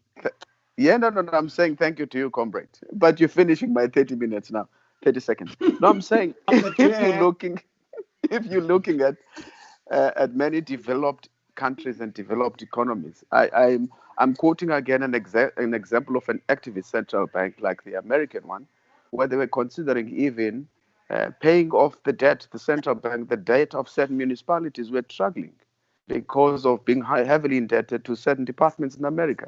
Why can't we do that in South Africa if it's at all possible? It should be possible, of course. But it's a question again to the FFC to say, once we've sorted out the governance issues at local government level, how else can we assist that sphere of government in order to ensure that in future it's able to discharge its constitutional mandate? Thank you. Thank you very much, honorable members.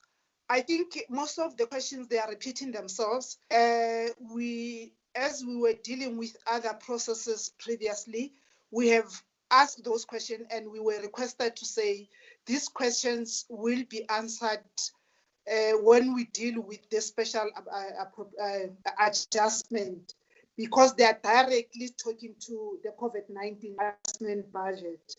So I think the presenters, when they answer, they have to also cover that. What I'm going to do now, Honorable Co-Chairperson, I'm going to allow FFC to respond and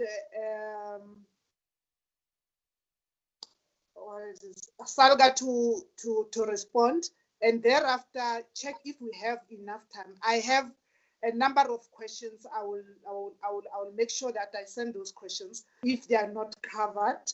But some of the questions are covered by the members when they were asking questions. So I will start with FFC. Then after FFC, Salga, you come in and respond to those questions, to the questions that members have asked and the points that they have raised. Thank you. FFC.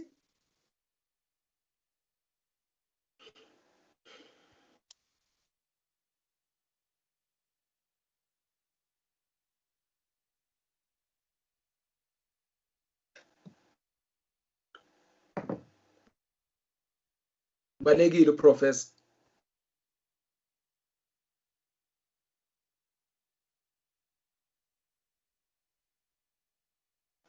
Yeah, we are muted, Honorable Chair. We are muted, Honorable Chair. Please unmute. Mahlangu, unmute, please. Thank you, Shanya. Can Darren and Babalo help us to find out if they are still there? Anyone from FFC? Or can we start with Salga if they are not ready yet? If I may, Chairperson, it's Kay Brown here, the CEO. The Chairperson is asking Lobabalo to please let him into the meeting. He's having some difficulty. Okay, let's allow Salga to use the opportunity and not wait for him. He'll come after Salga. Thank you. I'll let him know. Chair. Thank you. Yes. It's Councillor Mapena. Can I come in before Councillor Ngubane in terms of protocol? Yes, do so. Thank you. Thank you, Chair. We appreciate the opportunity that is given to local government, Chair. I'm a little bit disappointed, Chair, in the nature that honorable members have raised issues. For me, it was like an ambush sort of a meeting. We've received correspondence for this meeting detailing what we should present as Salga. It was not indicated that it's the AG's municipal audit outcome report meeting per se. But Chair, overall, we appreciate the questions that have been asked and we take responsibility to answer them as local government. One, I will start by saying most of the questions that have been asked, Salga has been in the forefront of asking those same questions to national government based on white paper, local government white paper 98. Saying that the manner that national government treats local government, it's like local government is the stepchild of government, whereas we are interrelated and we are equal in terms of the constitution. And when you look at what Honorable Member Peters has asked, those questions to what the co-chair has asked, I would say it solely rests with Parliament. Because when you look at the manner that Parliament regulates local government is the most regulated sphere of government, over 70-something regulations that regulate local government. For example, each and every minister that comes into office comes up with a model to regulate local government. We can start from Minister Mafumadi up until now, Minister Dlamini Zuma. We've got all ministers coming with different models that regulate local government without assessing whether the previous model worked or did not work, what was the positive, what was the negative. We've moved from back to basics, we have to 360 models. All those issues, Chair, are some of the issues that impede the functioning of local government in how local government functions. Again, Chair, when it comes to what Honorable Member Peters has raised, when you look at the model of financing in terms of the fiscals and the distribution of revenue to all the three spheres, local government is the sector that does the service delivery. But when you look at the percentages, it's almost around 5% that's given to local government. But the majority of people in local government that local government gets revenue from are indigent people without revenue. Almost 3% or 4% of people that pays revenue for local government, it's based on the tax property, on property tax. And that property tax is a limited number of residents that pay property tax. And the most 95% of local government people that pay tax goes to national fiscals.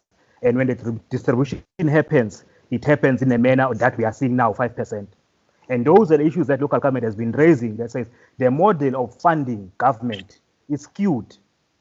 It's skewed in favor of national government instead of in favor of local government.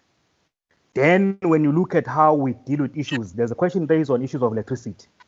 Local government in terms of constitution says ESCOM must have a service level agreement with municipalities. There's no service level agreement with municipalities. And we've been raising these issues with national parliament and with NCOP, that let's agree. And there's even now court cases that we are taking ESCOM to court in order to implement the service level agreement and how we regulate the issue of electricity. Because when you look at the constitution differentiates between distributor and electrification. Who distributes, who electrifies. And it's there, but we are not implementing those issues, Chair. Chair, the other issue is the issue of how government regulates the issue of budgets. There's a question around budgets. On a monthly basis, these two committees, reports are sent to National Treasury, Section 71 reports that are sent to National Treasury every month by units, all across the breadth of the land. Whereas these two committees should monitor and assist local government to ensure that we don't come at these platforms and raise these issues. Because when you raise these platforms, you don't deal with the cause root of the issues. You highlight the issues on the surface and leave the cause root of what is happening.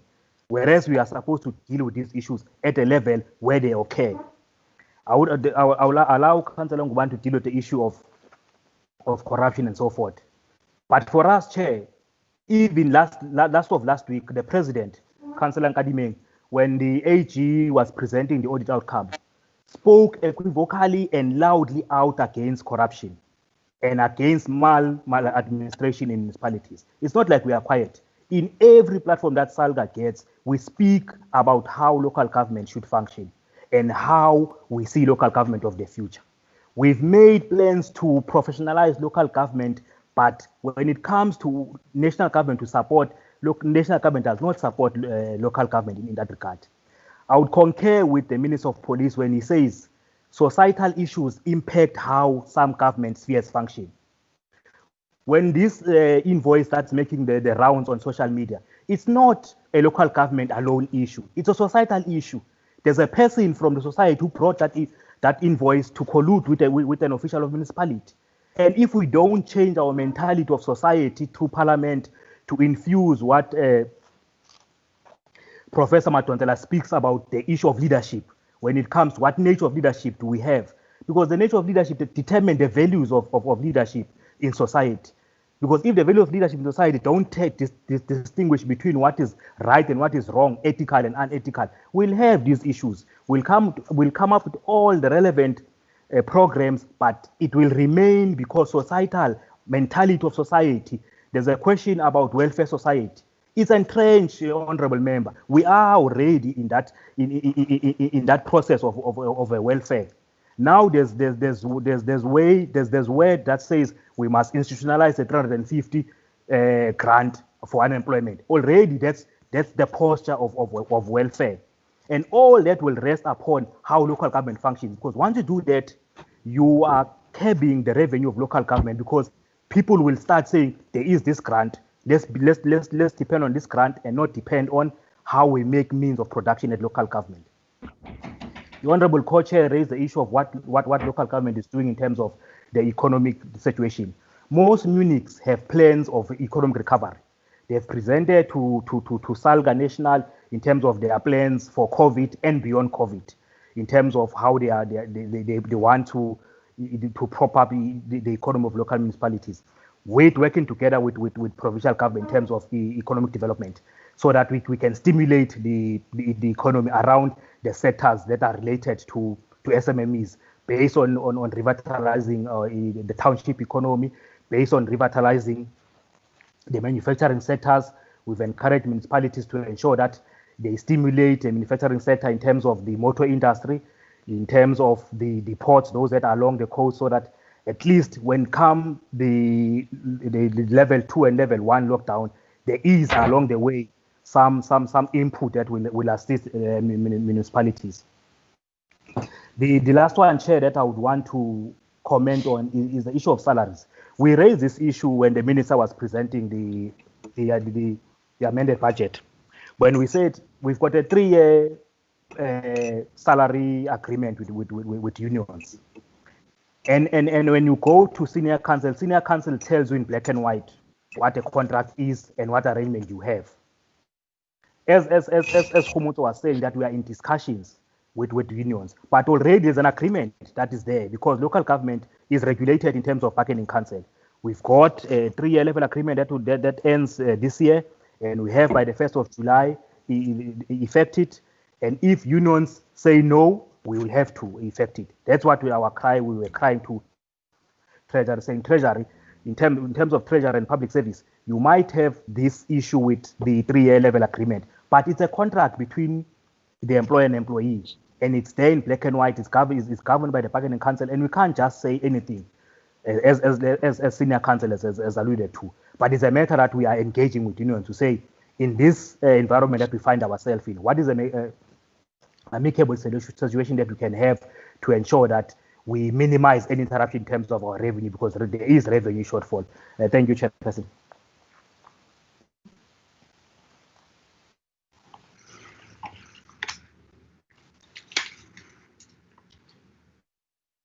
Thank you. Thanks very much, Chairperson. I introduce myself again. I'm Councillor Chising Ngubane, the member of the National Executive Council. I think, Chair, you are going to give us sufficient time, because most of the questions were directed to us as Salga, and we would like to be afforded an opportunity to respond to all the questions that were raised. But before I delve on responding to the questions, there are some matters that were raised in the presentation which I would not like them to be lost on the cracks, and I will underline them. The first one, Chair, is that one of the public announcement by the President. The President is on public record saying 20 billion, additional 20 billion is going to be allocated to local government, over and above what would have been allocated in the original budget. Now, to our surprise, at the practical level, we're only seeing 11 billion being actually allocated, is contrary to what the President said publicly. And we're not getting even the reasons and the rationale that are influencing and informing this departure from what the President said publicly. Now, and now the argument is saying the 9 billion will be repurposed or reprioritized from what has been already given. What does that mean at the practical level? It means we are robbing Peter to pay Paul. Now, what is going to happen to Peter, who has been robbed? I want to remind actually draw the attention of the committee on some of the basics that when the money is allocated to the municipality, it is not allocated to the municipality. It is allocated to address some of their needs that are encapsulated in the IKP. So when you take the money away, we are taking a money away from the people. And such must never actually elude us.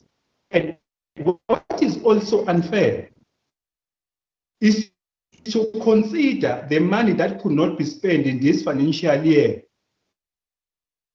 as savings. It's unfair because the money that could not be spent was as a result of the COVID-19 induced lockdown. As a result, the construction was shut down, and therefore most of the projects that were already on the ground could not reach their logical conclusion. And the result is not as a result of subjective weaknesses in terms of capacity of the municipalities, but we were responding to the objective reality that was saying, let's all go home and ensure that we reduce the reproduction of the pandemic. And all of us, we respected to that. So it is surprising that now, that money that could not be spent because construction was not allowed is now as if municipality did not have a spending capacity and therefore they must be punished. Our view, the issue of rolling those funds, rolling over, I don't think we should have a negotiation about it or any conversation. It should be obvious because it was as a result of the circumstances that were beyond our control. Now, to consider them now as something that must be repurposed or reprioritized and so on, it's something else. Secondly, in terms of the legislation, before the financial year commences, we're expected to present draft budget, which also include the grants, the conditional and unconditional grants that are there because they're already gazetted in terms of DORA. So we plan ahead. We've made commitment to the people and so on. And linked to that, I want to raise a point that we do not believe that we should, the people who are not equal should not be treated equal. The people who are unequal should not be treated equal. Let's look at the national raised revenue, the national pairs. From the national pairs, local government only gets 8.9% from the national pairs. You've got the national government that gets 3.1%. Honorable Chair. You've got the province that gets... Councillor, Honorable Chair. Can you please wrap up because we still have FFC to present and we have limited time. By 6 o'clock, we must be finished. Please. Chair, can Councillor focus on the question raised by members, please? Yes, just go direct to the questions and not make a speech, a presentation again, please, sir. Honorable Chair, can Councillor Ngubane switch off the video so that he can increase the bandwidth, please? Who's that now? Councillor Ngubani, go on, please. Continue. We disrupted him now. Councillor, are you done? I think, Chair, it's a connection on his side. The conversation was between me and him, and you came in. Now he's muted. Salga, are you fine? No, Chair, we are not fine. Chairperson. Yes, madam. Thank you, Chair. Councillor Mondlane. I think the head of our delegation's connection got lost, but I just wanted to reflect on one issue that came out strongly from the discussions, the issue of ESCOM. And yes, Salga was part of the discussions that we had when we were talking about the response of government towards COVID-19, where we said it clearly that the intention is to discontinue the issue of disconnecting customers that are not able to pay. But one thing that the House must consider is the fact that municipalities are having challenges in areas where they do not have license to offer electricity. It's ESCOM directly that is doing that. And that is hindering collection of revenue, because in an instance where we are in charge of electricity, we are able to take 70% from the customers that are paying water and redirect it to electricity so that we can collect more revenue. But we really need to arrive at a conclusion of ESCOM handing over the licenses to municipalities, because this discussion has been on the table for a very long time and we don't seem to be getting the end of it. Thank you, Chair. Thank you very much. Chair, can you afford Homoso? Who's that? It's Salga, Chair. Salga. Yes, Chair, can you afford Homoso? No, Homoso Ltsatsi is also there to respond to some of the questions, Chair. No, for now, let's put them on hold. Let's give FFC, because we gave you an opportunity because FFC was not there. Okay, we will also address other issues when after FFC if we have time. We have we've been allocated 3 hours to deal with this meeting. I'll come back to you. FFC, Prof. Thank you, Honourable Chairpersons and Honourable Members and colleagues. I'm going to answer some of the questions and then I'll ask the commissioners and that's still here and the technical staff to answer. But I just wanted to say that what I've heard from Honourable Gwangwa and Karim and the Honourable Chairperson Buthelezi are issues regarded to the macroeconomic and fiscal framework. And we've raised some of those things in our previous presentations. But I would let the staff and also the other commissioners respond to it, because we didn't want to deal too much, and correctly so. The chairperson also told others we need to focus on the division of revenue and also the appropriations. But clearly these things has got an effect on it, so I'm going to ask them to respond to that. But can I just start quickly?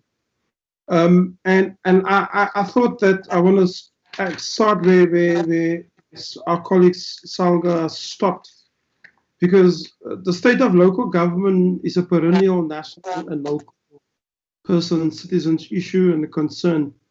And even in this process, we over the years keep on kicking the can down the road when it comes to local municipalities. The key thing is that we got a 2.5 or 3-tier system.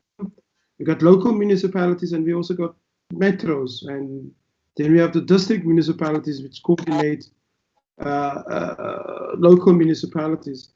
And I thought what is important is it's not going to help us continuously condemn municipalities, because the way we have organized the municipalities in the country and the perennial issue of amalgamations that happens at a certain time of of an election period has also created serious problems for municipalities. So on the one hand, we have a set of issues related to the financial management and financial accounting of municipalities, which clearly the Auditor General has spoke to those matters consistently, and those things need to be fixed. Then we have issues of governance, leadership, and management quality that we have in local councils, and you know there are certain things that need to be looked at. And on the one hand, you have a direct representation to proportional representation as set in that system, but there's also the issue around the technical capabilities of staff and management to be able to deal with some of the key challenges facing municipalities. Those things are compounded by a third set of issues, which is the demand that gets placed on municipalities. Like the chair has correctly indicated, when people experience a problem in the municipality, they don't look for the council, they look national.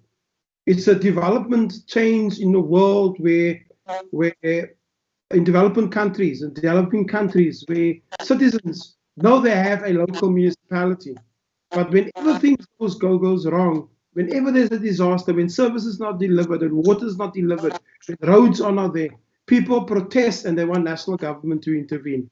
So the point that Honorable Karim raises, it's about the total system and how we actually look at the national, provincial, municipalities in terms of interconnectedness, but also it's mutually supportive and dependencies on each other.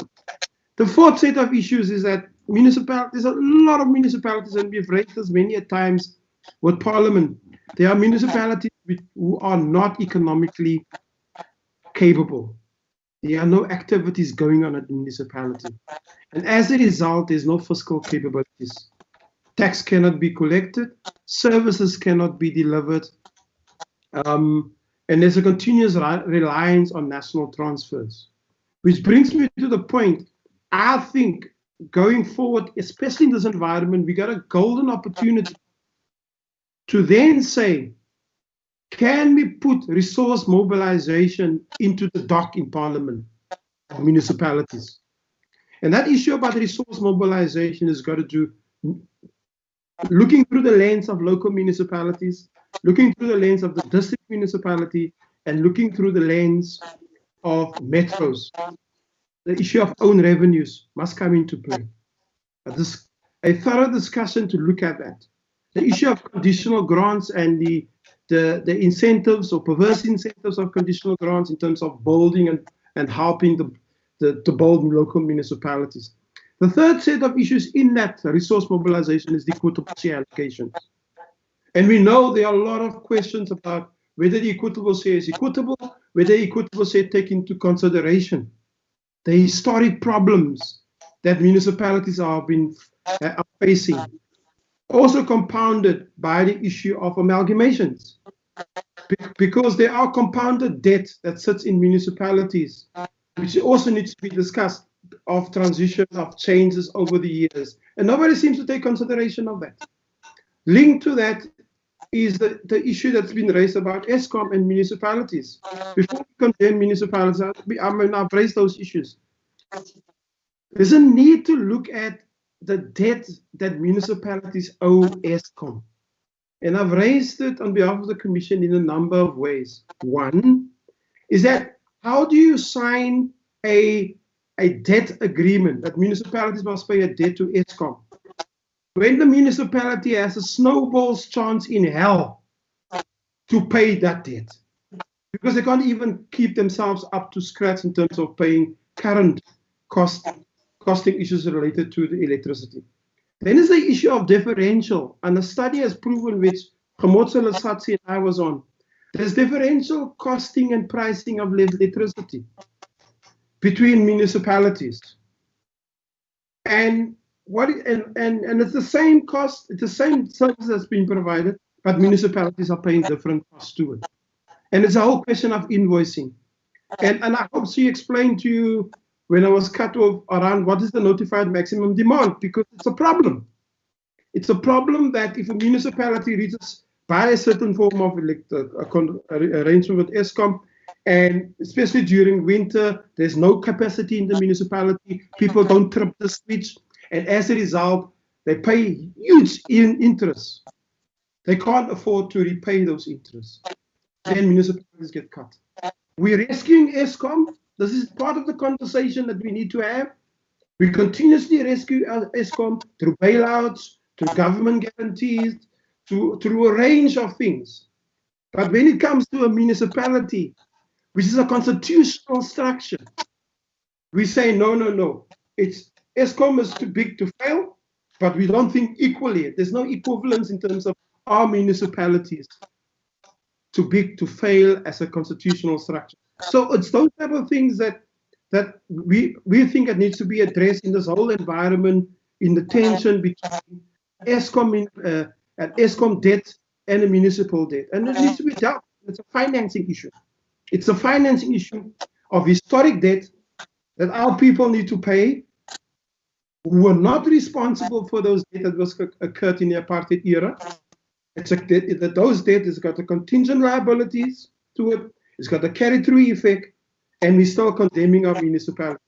Yes, all those other problems still exist, and we need to look at that. Then the issue of zero-based budgeting, the point that was raised, is that simply the issue is that we think that to do it, we need data, time, and resources. It's resource intensive. And in the case of zero-based budgeting, is going to be addressed at the marginal issues. Secondly, it was tried in the 90s when at the time that all of us went in the first part of the transformation system of the Treasury, and it was abandoned. The Nigerian president recently tried it, and it's abandoned.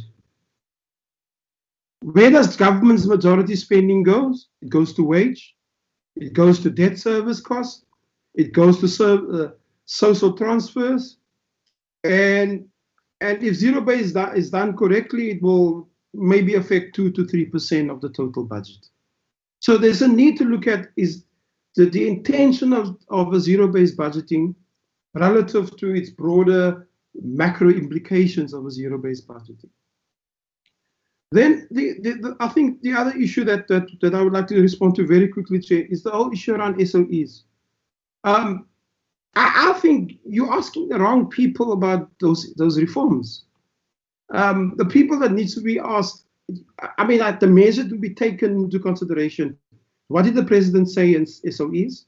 What did the Minister of Finance say on SOEs? What is the Minister of Public Enterprises? What did they say on SOEs? What did the Minister of Energy, the Minister of Transport, and so on and so forth? What did all of them say on SOEs? And that should actually be the measure to determine whether the allocation through the division of revenue, the macroeconomic framework, where it's actually fitting with that. And the key thing here is this budget is a response to a human and health crisis. And there are issues related to the take-up on infrastructure, grant support, and when it can happen, and how you actually use those resources to respond to COVID. But more importantly, when it comes to SOEs, we're going to have to look at the bailouts. We're going to have to look at the continued bailouts that has been given over years, sometimes twice in a year, ESCOM in particular last year. We're going to have to look at contingent liabilities, and it's got to do with the borrowing and the loan and the interest rate to it, and what is the contingent liability to it. And we did raise the fiscal rules. It's a consistent issue that needs to be looked at. On the criteria, what we raised with the committee, we said that we gave 4 categories of the criteria that needs to be considered. Now, we can't say to you as yet whether the criteria was considered by the Treasury, or the Treasury needs to answer that question, or whether the criteria is going to be considered by the provinces. But we've presented the criteria to yourselves, honorable members, and those criteria is about the spending performance. It's about the equity and fairness.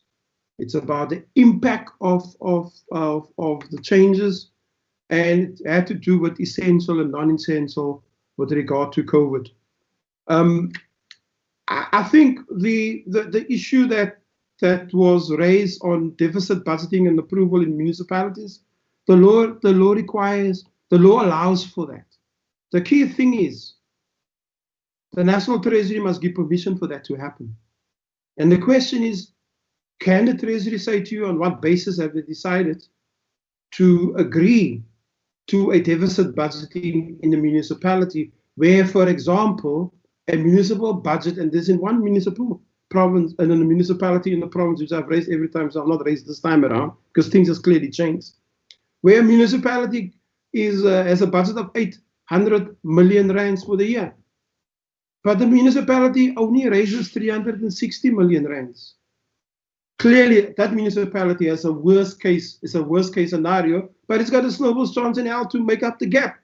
So at what basis do we decide, and what basis do we allow councillors to make those decisions to approve certain zero-based budgeting? And those are the critical questions that we need to look at. Chair, on the others, if time allows, can I ask the commissioners to quickly respond where they can, and then I want to ask also the Mkhululi and Eddie and Sheng to respond to the other macroeconomic and fiscal questions with your permission, Chairperson. Commissioners Elsaby, Rahman, and Kowani, Ubri Makadi, Lawrence, Erasmus, any one of you? I don't know whether you can hear me. And the CEO.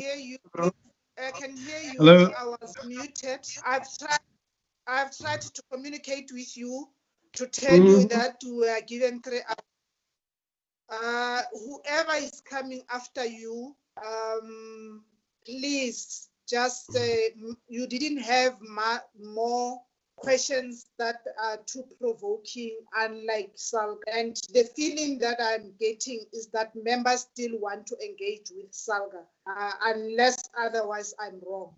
But then you have been given this opportunity to respond to the issues that have been raised by members, but please don't prolong them. The next commissioner, whoever you delegate. Kolwane. Before Kolani, Prof will delegate somebody to respond. That's Commissioner Kolani, Chairperson, who wants to Salga. Oh, okay. PS. Thank you very much. Thank you very much, Chair, and greetings to honorable members and everyone who's currently present. I just want to take one question which has been raised around the issue of the reduction. The reduction as far as some of the key departments which we think they can contribute in ensuring that we grow our economy, or we use those departments in terms of making sure that there is economic recovery. If you notice on our presentation, yes, we are concerned about those reduction, but the reason why we seem to say we accept currently is because of the nature of this supplementary budget which we are dealing with. We are hoping, because if you look in terms of the presentation, we further say as we go forward, those departments, in particular agriculture, tourism, and the other departments where there are reduction, whereas we believe that these are key departments in terms of the economic recovery and so on, they must make sure that the allocations are increased so that these departments can fulfill their mandate to the best of their ability and so on. So our agreeing is the supplementary nature of this current budget which we are dealing with, but we are not agreeing with the trust of reduction of those budgets moving forward, because we also believe, like honorable members are saying, they are key in terms of our economic recovery. Thanks very much, Chair. Thank you very much. Prof, are you fine? There were questions that was raised by Honorable Buthelezi and Karim and Gwangwa. Can I ask the others to respond to that quickly? Salga, Chair.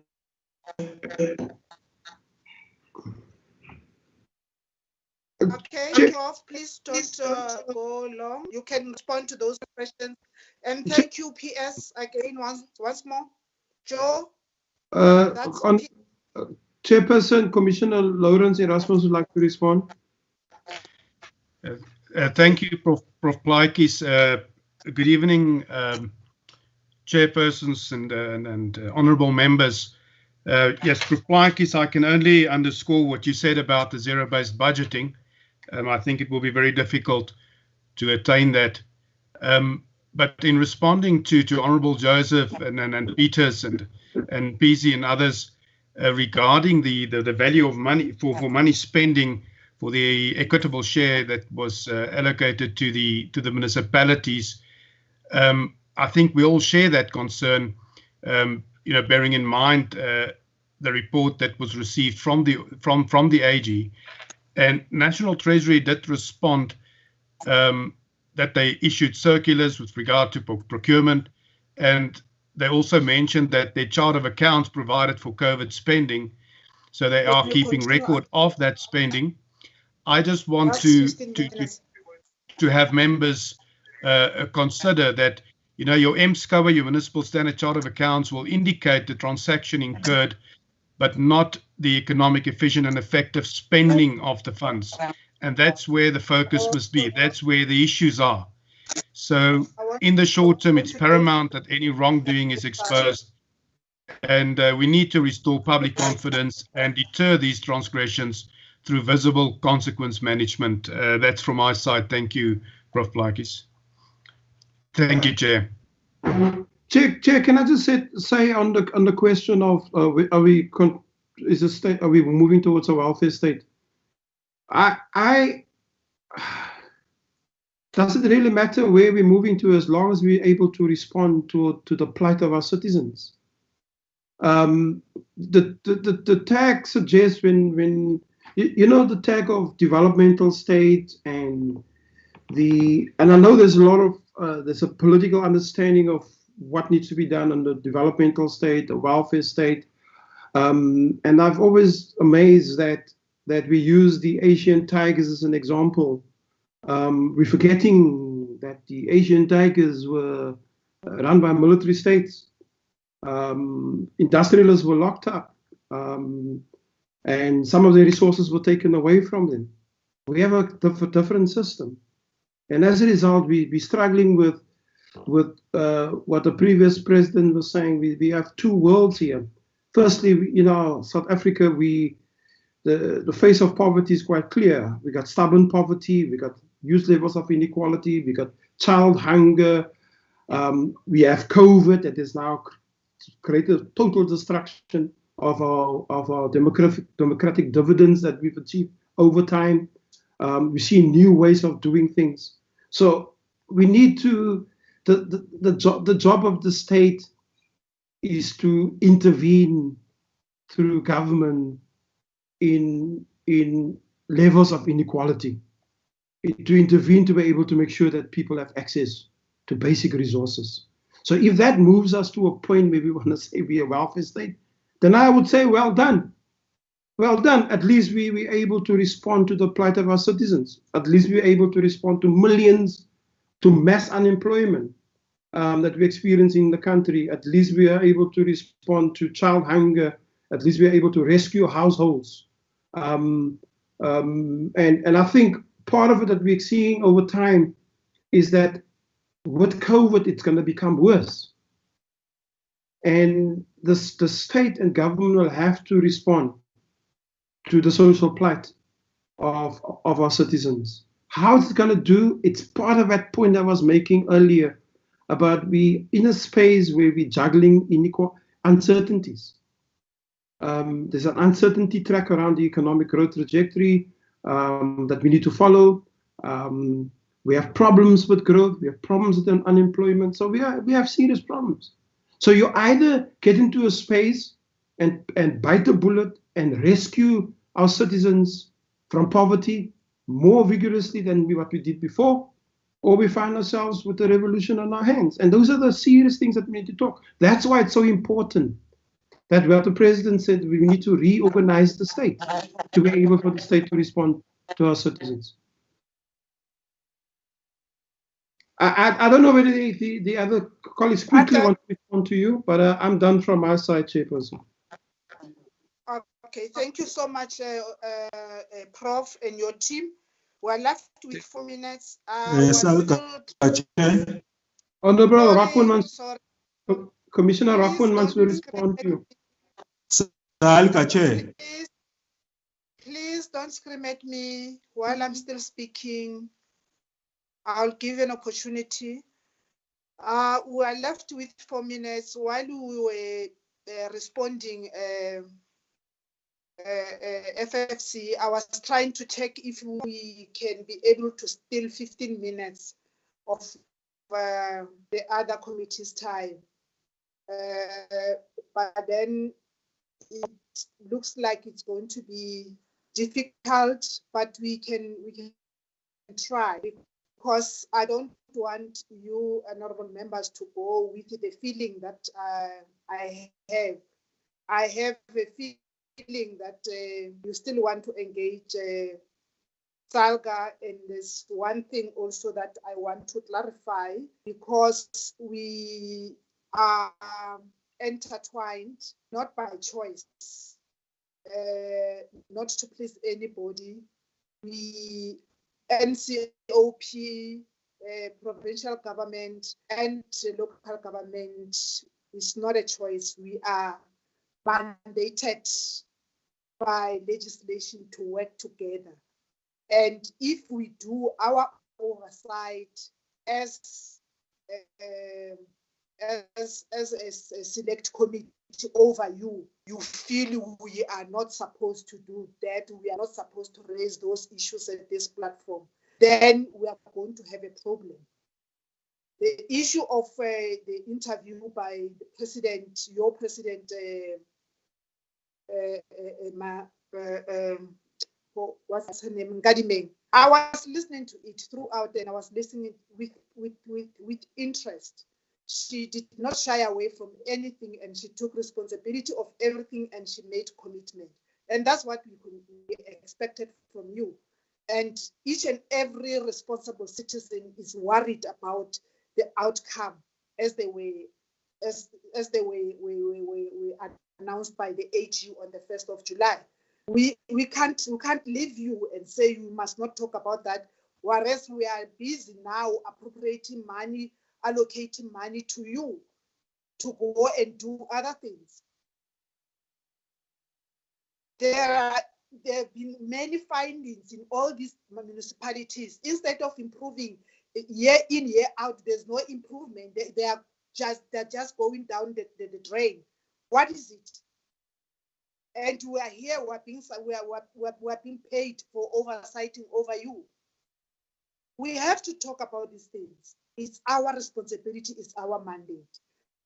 Honorable Peace, is it you who was calling for my attention? Who was calling for my attention? Yes, Chair.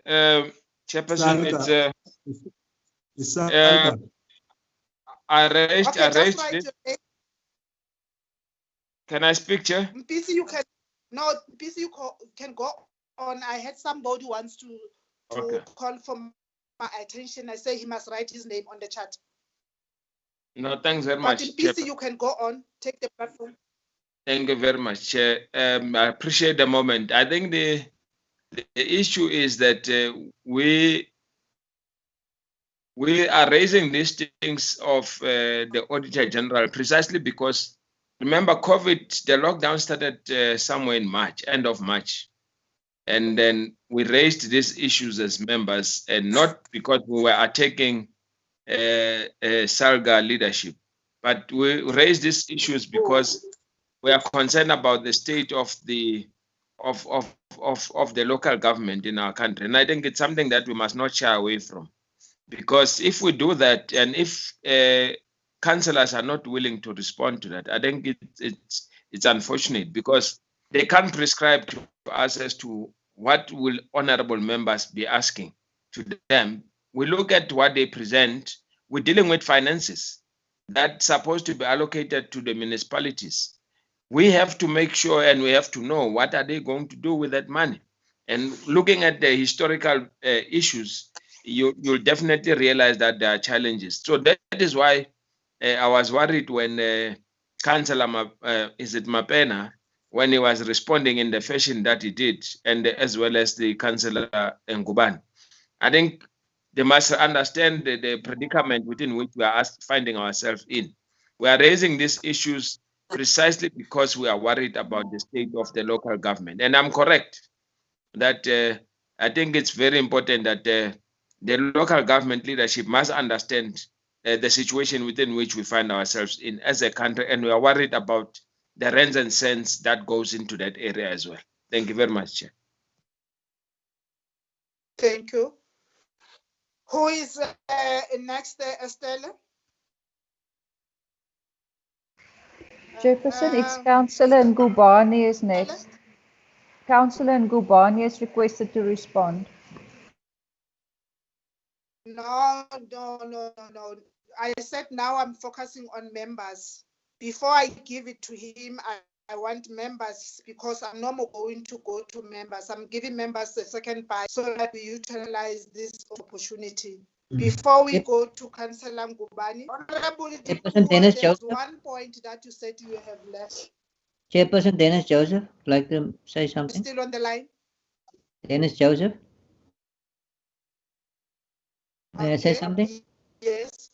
Honorable is still getting herself ready. You can come. Yeah. You're stealing on somebody's time. Yeah, thank you, Chairperson. Yeah, you can I want to make a proposal, and I put it on the screen. I think we need a lot more in-depth debate with Salga, and I want to propose that we have a workshop with Salga. It's obviously a long-term solutions we must together find in the country for local governments. I want to propose that we engage with them at a later stage in the form of an informal discussion workshop. Instead of the focus here is COVID-19, and I think we must focus on that now, and long-term how to improve local government. I want to propose that, a workshop with them. Thank you. Okay, that's a workshop. The proposal on the table on making sure that we make our working relationship to be healthy, harmoniously, and everybody must stay on his or her line and know where to go, which direction. In as far as the select committee, we have started that process. I think we are left with the part of involving the standing committee, because we are working together. There's no national without province or without the municipality. The municipality is the heartbeat of the government. Hence, it's so important. Who is there, Estelle? Honorable Chair, sorry to... Honorable Buthelezi? Yes. No, that's fine. The proposal from Honorable Joseph about engagement, but there is no informal engagement. It's a formal engagement in whatever form that it takes. We should do that. But I think we're at the tail end. In my presentation, I said, listening to Salga, we are looking at the budget which has already been made. I said in my proposal that we will be proposing to the Minister of Finance, Minister of Corp and Salga, that first and foremost they need to sit and deal with these things. We've got a different role from where we are. We can always engage, but I think we'll be starting this thing at the tail end if we were to start with ourselves. That will be my submission, Honorable Chair, and just say to the colleagues from Salga that there is no way we can talk about money and not talk about audit outcomes. It will never happen. Perhaps it's the first time we're engaging with them. No, correct. Correct. We'll definitely be raising that. Even if we don't mention it, we can't say money should go there. As I said, that we understand there are challenges, but the first thing that is thrown at us is that, what about the audit outcomes? So every time we'll definitely, this is a constant when they interact with ourselves. Thanks. Thank you, Honorable Co-Chairperson. Councillor Ngubane, you are the last person. Is Honorable Dipuo back? She's not back. Thanks, sir. Pardon? She's not back. Councillor Ngubane? No, thanks very much, Chair. I think a message might have. I'm here, Chairperson. Did you ask for me? Yes, Just hold I on, did. You said you have one left and we're still in people's time. That we're acknowledging, Chair, that there are challenges in the local government. The AG findings are painting a very bad picture, a gloomy picture that suggests that things are falling apart. And as long as Salga, we're not running away and burying our heads on the sand. We are doing something, Chair.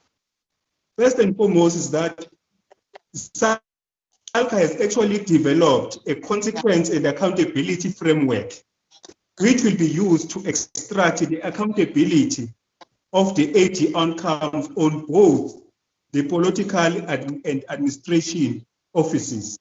That's the first thing that we're doing. We'll ensure that everybody accounts. We've developed that tool.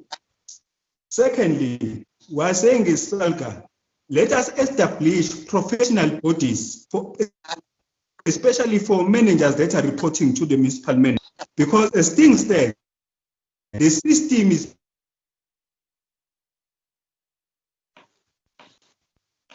Mbovu, can you switch off your camera? Just switch off your camera and let's see whether we can hear you. You have just disappeared. Councillor Ngubane. If and the municipal manager are having a cause relationship, the municipality can get a disclaimer 4 years in the rows and nothing is going to happen. Councillor What Ngubane. saying is high time that now we have these professional bodies. Just switch off your camera so that we can hear you better. We are breaking. Just switch off your camera, your video, and then you talk. Let's try that. We are breaking. He's on TV. No, thanks very much.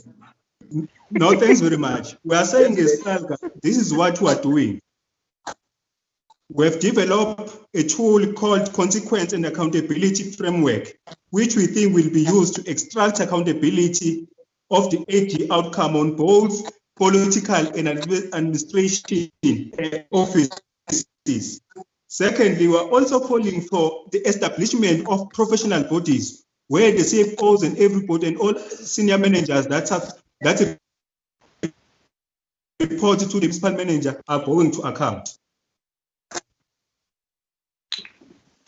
The stage that we are seeing, turn it around, requires a decisive consequence management, because the absence of consequence management for wrongdoing is engendering a sense of impunity where the wrong is no longer the exception but the norm. You remember that the leaders and the of the society. And if you analyze our society, we are facing a national challenge of decay of public morality. So it's not because people are doing wrong things because they lack knowledge. People are doing things wrongly, being fully aware, consciously and deliberately. So the only response that will be effective is to strengthen the consequence management. I must also say that we have also developed an approach in terms of collection of the revenue. We've got 3 types of customers. The first one is government. Government is also part of the customers who are not paying, which then hamstrung the ability of the municipality to pay the bulk service providers in ESCOM and water boards. Government also owes the municipalities. So in that sense, as I have said, all provinces must establish provincial ITR debt management that are going to be chaired by a quarter and national treasury. Salga will be also part to answer the question, how to ensure that departments stay Point that of order, Chair. to the municipality. Chair, on a point of order. Okay. Chair, sorry to Just hold interrupt. on. Just hold on. There's a point of order. That's correct, Chair. Chair, we cannot hear what the member is saying, what the councillor is saying. The line is very unclear. Can we request, since Salga didn't make use of their time efficiently, for them to reply in writing on all the questions that we posed? Because what the councillor is saying now is not necessarily direct to the questions that were posed by the members. I appreciate the fact that he wants to defend his side, but we need answers on the questions that were posed. So if I can repeat myself, humble request, if we can be answered in writing on the questions that were posed. Thank you, Chair. Okay, Councillor, there's a request that you respond in writing to the questions that were posed to you. But Honorable Tito, it is not a matter of defending here, because we are here to account and hold executive to account.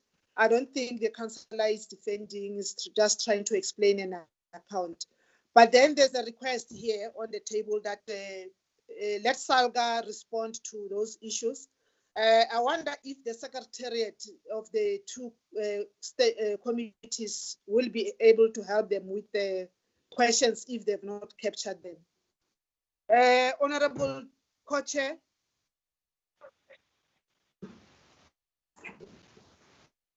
Yes, Honorable Chair, I'm fine from my side. So you can continue. Safe to say, the issues that local government has are our issues too. We stay in local governments. We don't stay in provinces or national. There's nothing like that. All of us reside in local government. So the effective running of local government and local and municipalities is to our all interest. Thank you. Hi, Chair. We are chief, we are Baba. Then yes, TD, Okay. Baba. I'm just hoping that this problem that we are, this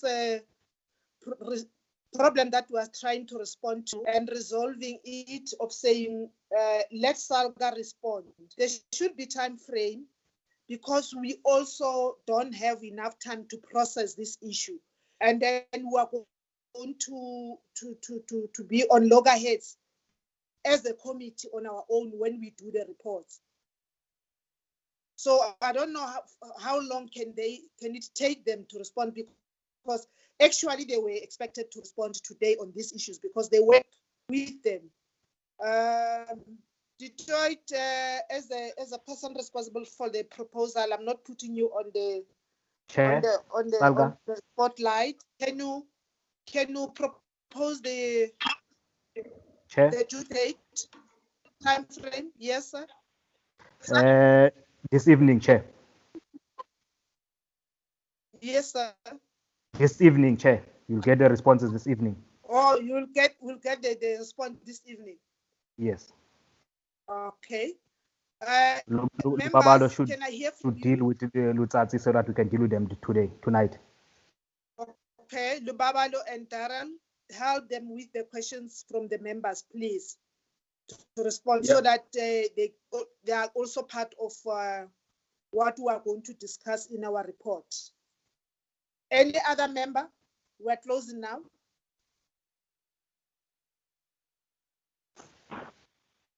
Okay.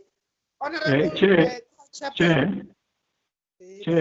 I'm not making any input, but it's Councillor Ngubane. I'm not making any input. Oh, Councillor Ngubane. But I wish to register Chair, I wish to register my concern.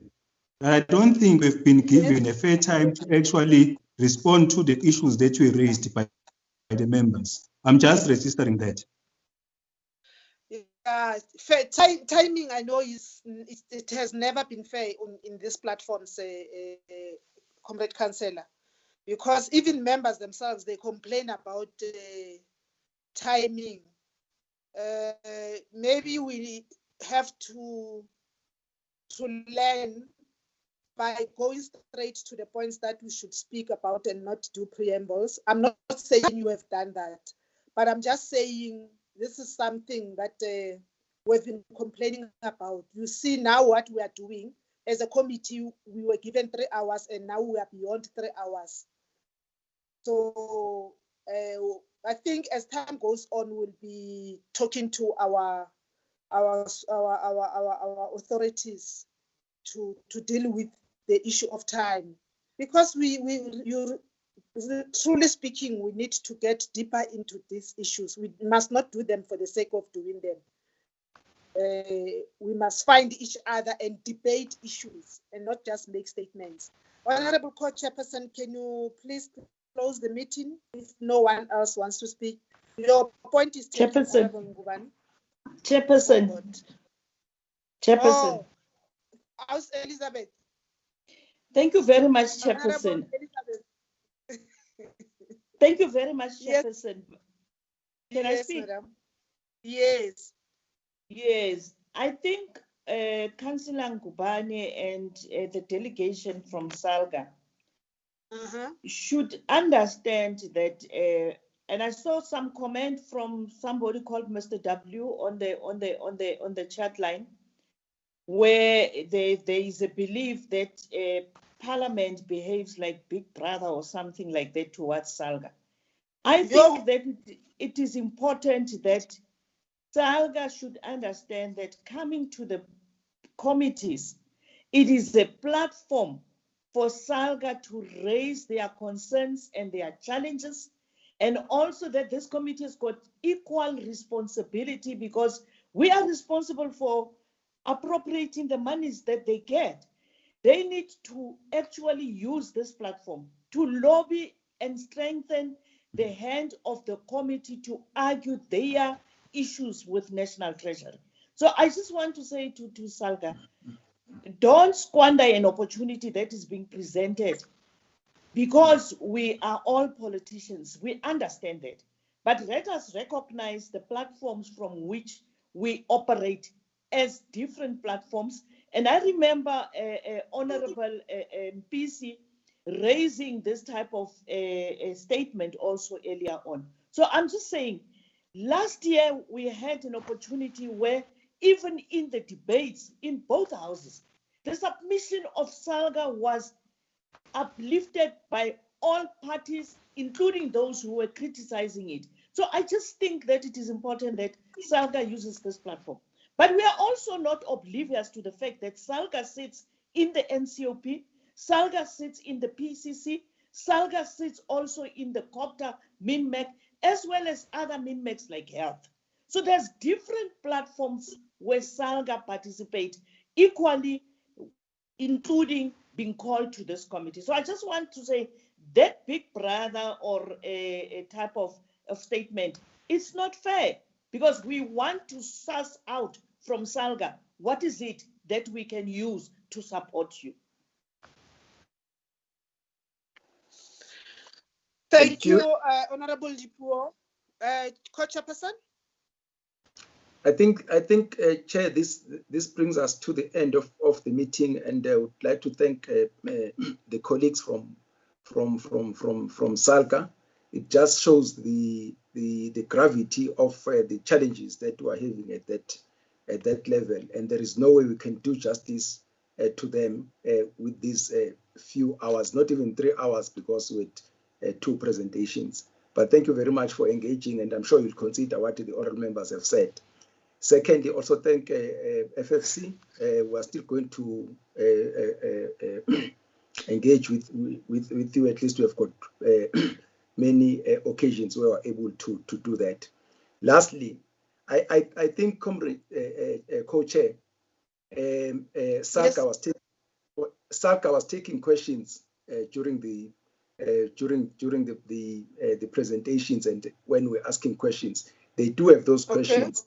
The 2 secretaries were busy managing the meeting, so I think let's rely on Salga to respond to those questions that they remember. They were taking questions down, yeah. But thank you very much. Thank you, honourable members, staff, Thanks to you, Comrade Co-Chair. Thank you very much. Thank you, Chair. Thank you. 9:30. Thank you so much. Thank you, Chair. Members? 9 o'clock, Bye. Chairperson. Thank you. 9 o'clock. Bye. 9 o'clock. 9 o'clock. Bye. Hey, Jefferson, you are overworking us this time, Snake. Bye. Bye. Bye. Bye. Bye. Bye-bye. Bye-bye.